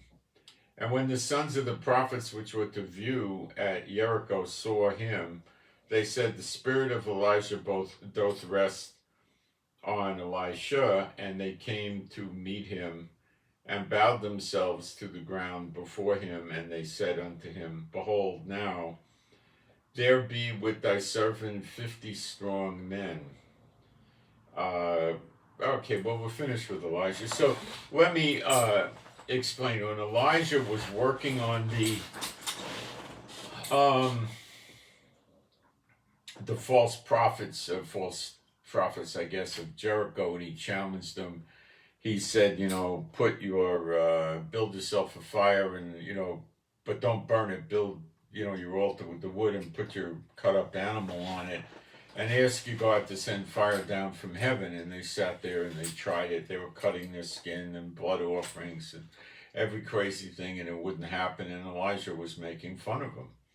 Or maybe your God's sleeping or is busy, or, I don't know if he said he might be in the toilet. I don't think he said that, but that would have been a good one. They couldn't get the fire lit, and then he told the people there to pour all this water in the trench around the altar and on all the wood and on the offering, and just drown it with water. And then he called for fire to come down. He asked God to send fire down, and God sent the fire down. I believe it licked the water up, took the offering and everything, and then he went and cut their heads off. So he cut 50 guys' heads off. Do you ever try cutting someone's heads off? I haven't, but it would take a long time. He had a lot of energy and endurance, didn't he?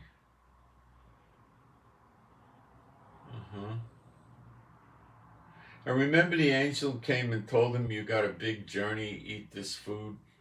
He was sleeping. The angel works him up, gives him this food to eat. He eats it and goes back to sleep. Now, do you think he was pretty used to angels? Would you go back to sleep? Probably not for another whole day. He did. He just went right back, rolled over, went back to sleep. Then the angel woke him up and said, no, you got to eat more. Your journey's great. He said, okay, he ate more. Now, did the angel say, I'm giving you, a special power, you will do this and run? No. He gave him food for the energy. Now, when Yeshua rose from the dead, do you think you could make a case that Yeshua still had a corruptible body that would rot with age? No. He had an everlasting life body, an incorruptible body. He was able to walk through walls. Yet, he went out fishing, caught fish, cooked the fish. When the guys came, the disciples, he called to them and said, come on over here. I barbecued some fish for you guys. Let's eat up, right? I mean, I'm talking, American parlance. And they ate the fish, and he ate the fish. He ate with his eternal life body. He ate. Did I say he ate food? He ate food. He ate meat, fish. He goes to Doubtful Thomas. Look, stick your hand in my side where they stuck the spear in where the water and blood came out. And Doubtful Thomas did and said, yeah, and he had holes in his hands. And he said, see, I'm not a spirit. Are angels spirits? Yes, they're ministering spirits. Are God's sons spirits? No.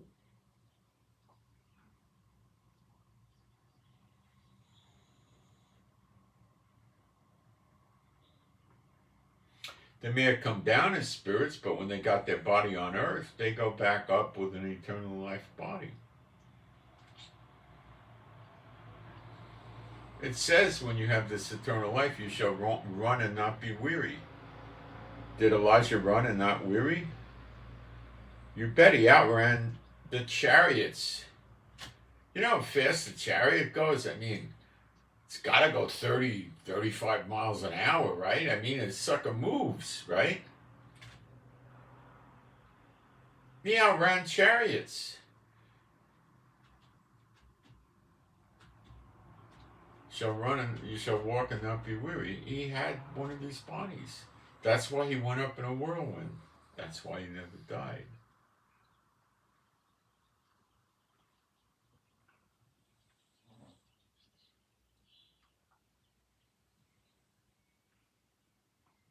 This is really solid food. He's in Israel now. Apostle John is too. Soon the lights are going to go green. They're going to do the second Exodus. They're going to get the people out because the countries aren't going to want them to get out and go back to Israel. They'll learn.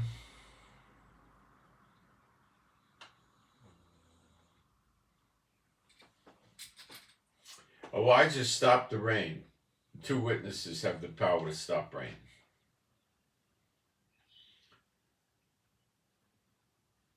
Multiplied the oil. Well, he was the son of oil up in heaven with the clarified oil. So he multiplied the oil for the widow woman. What's so surprising? It would have been olive oil. It wasn't WD-40 or, SO 30-weight motor oil, He raised the boy from the dead, brings down fire on the altar, asks God to send it down, but in this day he's going to be in a more advanced stage and he'll have the control over the fire. He won't have to ask God, he'll be able to do it himself. And the 2 witnesses also have the power to call down as many plagues as they want, as often as they want. So if Moses and Aaron turned the water to blood, they could too, right? If Moses and Aaron brought down tremendous hail, they could do it too.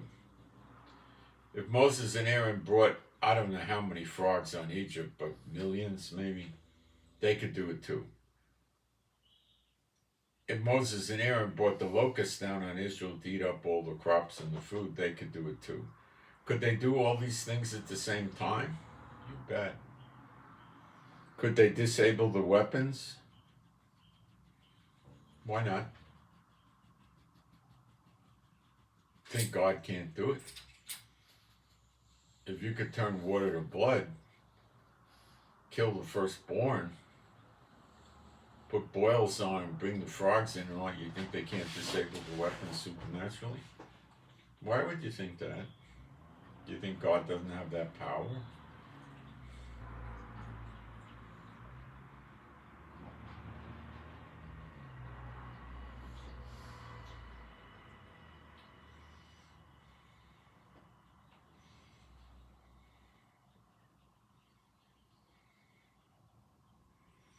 They could open up the rivers. Remember, it talks that the people returning to Israel in the second Exodus are going to go through the waters dry shod. You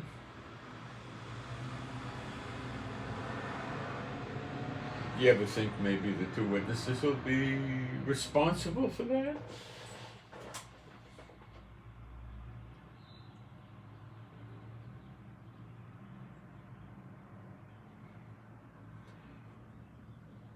His name is Eliyahu. Eliah or Eliyahu. It means Yah is my God.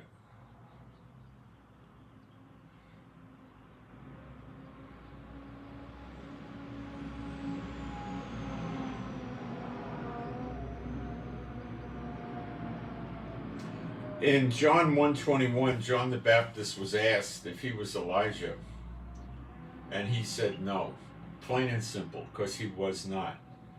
He was a type of Elijah, but he was not Elijah.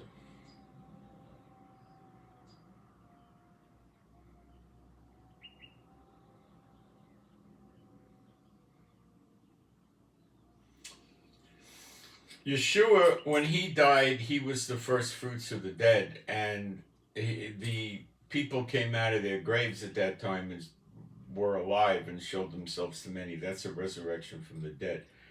When you see Yeshua and you become like him, you shall be changed, you shall be like him. That's the appearing of the Son of Man that you see in Zechariah 12, Matthew 24, and Malachi 4. That's not a resurrection from the dead per se. That's changing from living to eternal life. However, at that time, you'll see the Ezekiel 37 dry bones get resurrected as well. Not that they're the first fruits. The first fruits happened when Yeshua was resurrected. But when we get converted from the living to the dead, then we'll be the first fruits of that.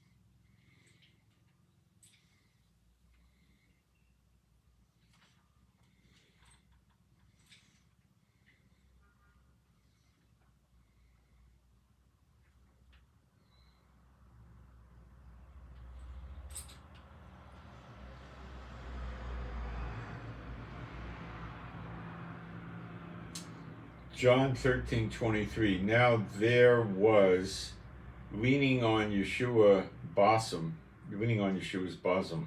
his chest, one of his disciples whom Yeshua loved. That's Apostle John. Yeshua knew Apostle John was his brother in heaven, but Apostle John in the human form probably didn't have his heaven memory, so he didn't know. Yeshua knew. That's why he was the disciple that he loved so much.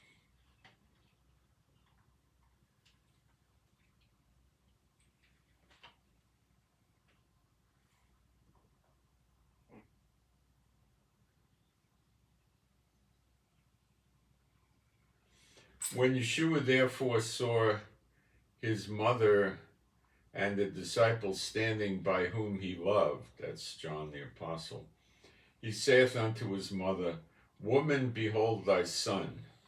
Then saith he to the disciple, Behold my mother. See who he entrusted John into. And he was the only one of the disciples that attended Yeshua's murder.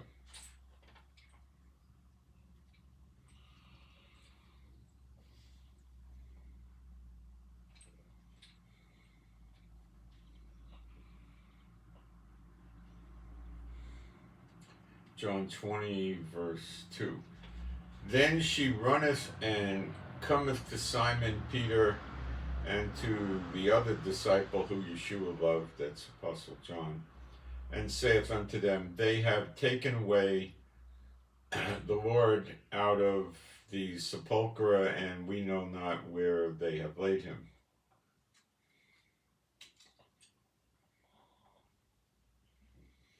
So he was still on the scene.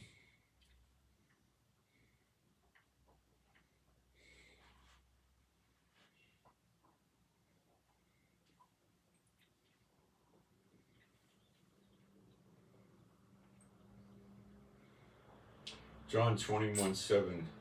Therefore that disciple who Yeshua loved saith unto Peter, It is the Lord.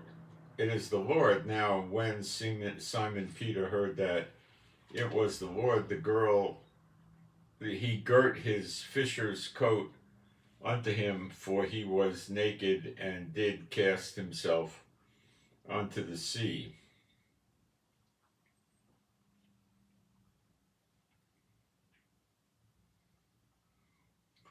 The disciple who he loved.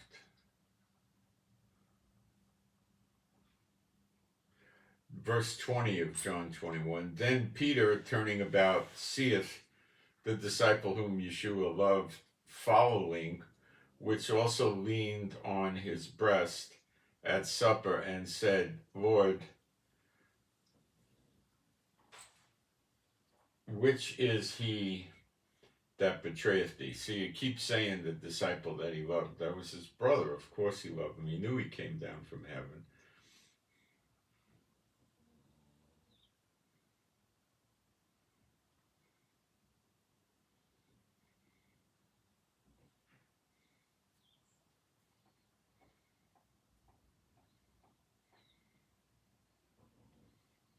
The other disciples wrote letters to the churches and stuff like that, and wrote the accounts of Yeshua.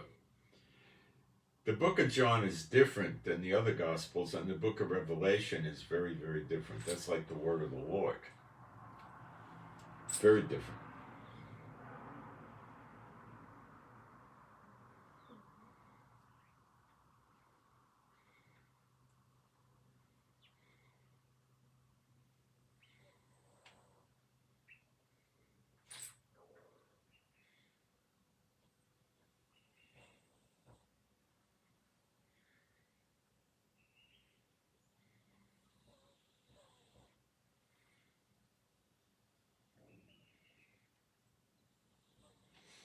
Moses appeared on the Mount of Transfiguration with Elijah in a glorified form. Moses is not one of the two witnesses. He died. There was even a dispute with Satan over the bones of Moses.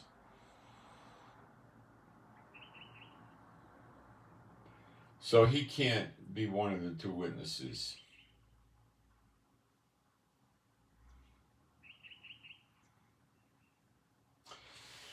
The interesting thing about Moses is this.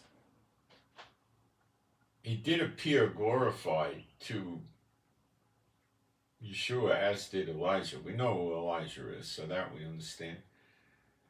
Moses was, 120 years old, and his eyes didn't grow dim, and he had his strength and energy? That makes me wonder. He came down in a glorified form, and Yeshua said, only the one that comes down from heaven could go up to heaven. He died. He can't be one of the two witnesses. God got mad at him and punished him. Is it possible that Moses had eternal life and is? I don't know. But he's not I don't believe he's the son of God in the same way. I don't know what happened with Moses. It's pretty odd. I don't, Yeshua said, it's not for me to tell you who's going to sit on my right hand and left hand. It's obviously his two brothers.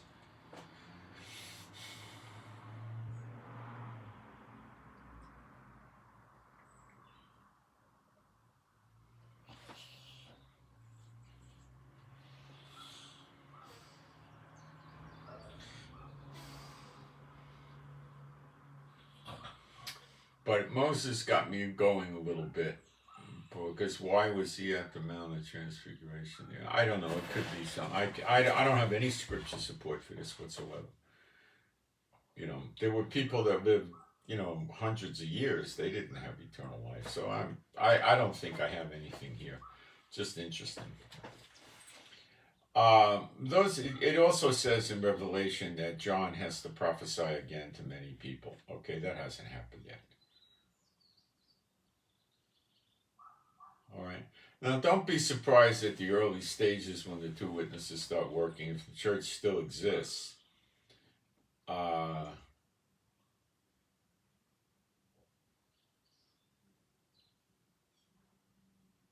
Are they going to call them the beast and the false prophet? Probably, but that they're going to find out.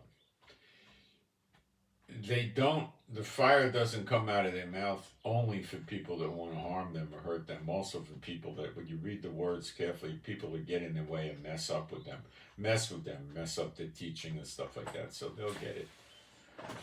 The two witnesses are going to travel around just like Pharaoh didn't want to release the Israelites to go serve Jehovah because Satan didn't want that. The nations are going to try the same thing. The two witnesses are going to show up, and it's going to be short and sweet. Plagues, Hey, there's 2 new sheriffs in town, guy, Mr. Prime Minister, and we're in and you're not, and this is what I want you to do. Oh, you don't want to do it? Okay, let's see. How would you like 87 million cockroaches in your capital city? Okay, here. Like the cockroaches? Now let's try,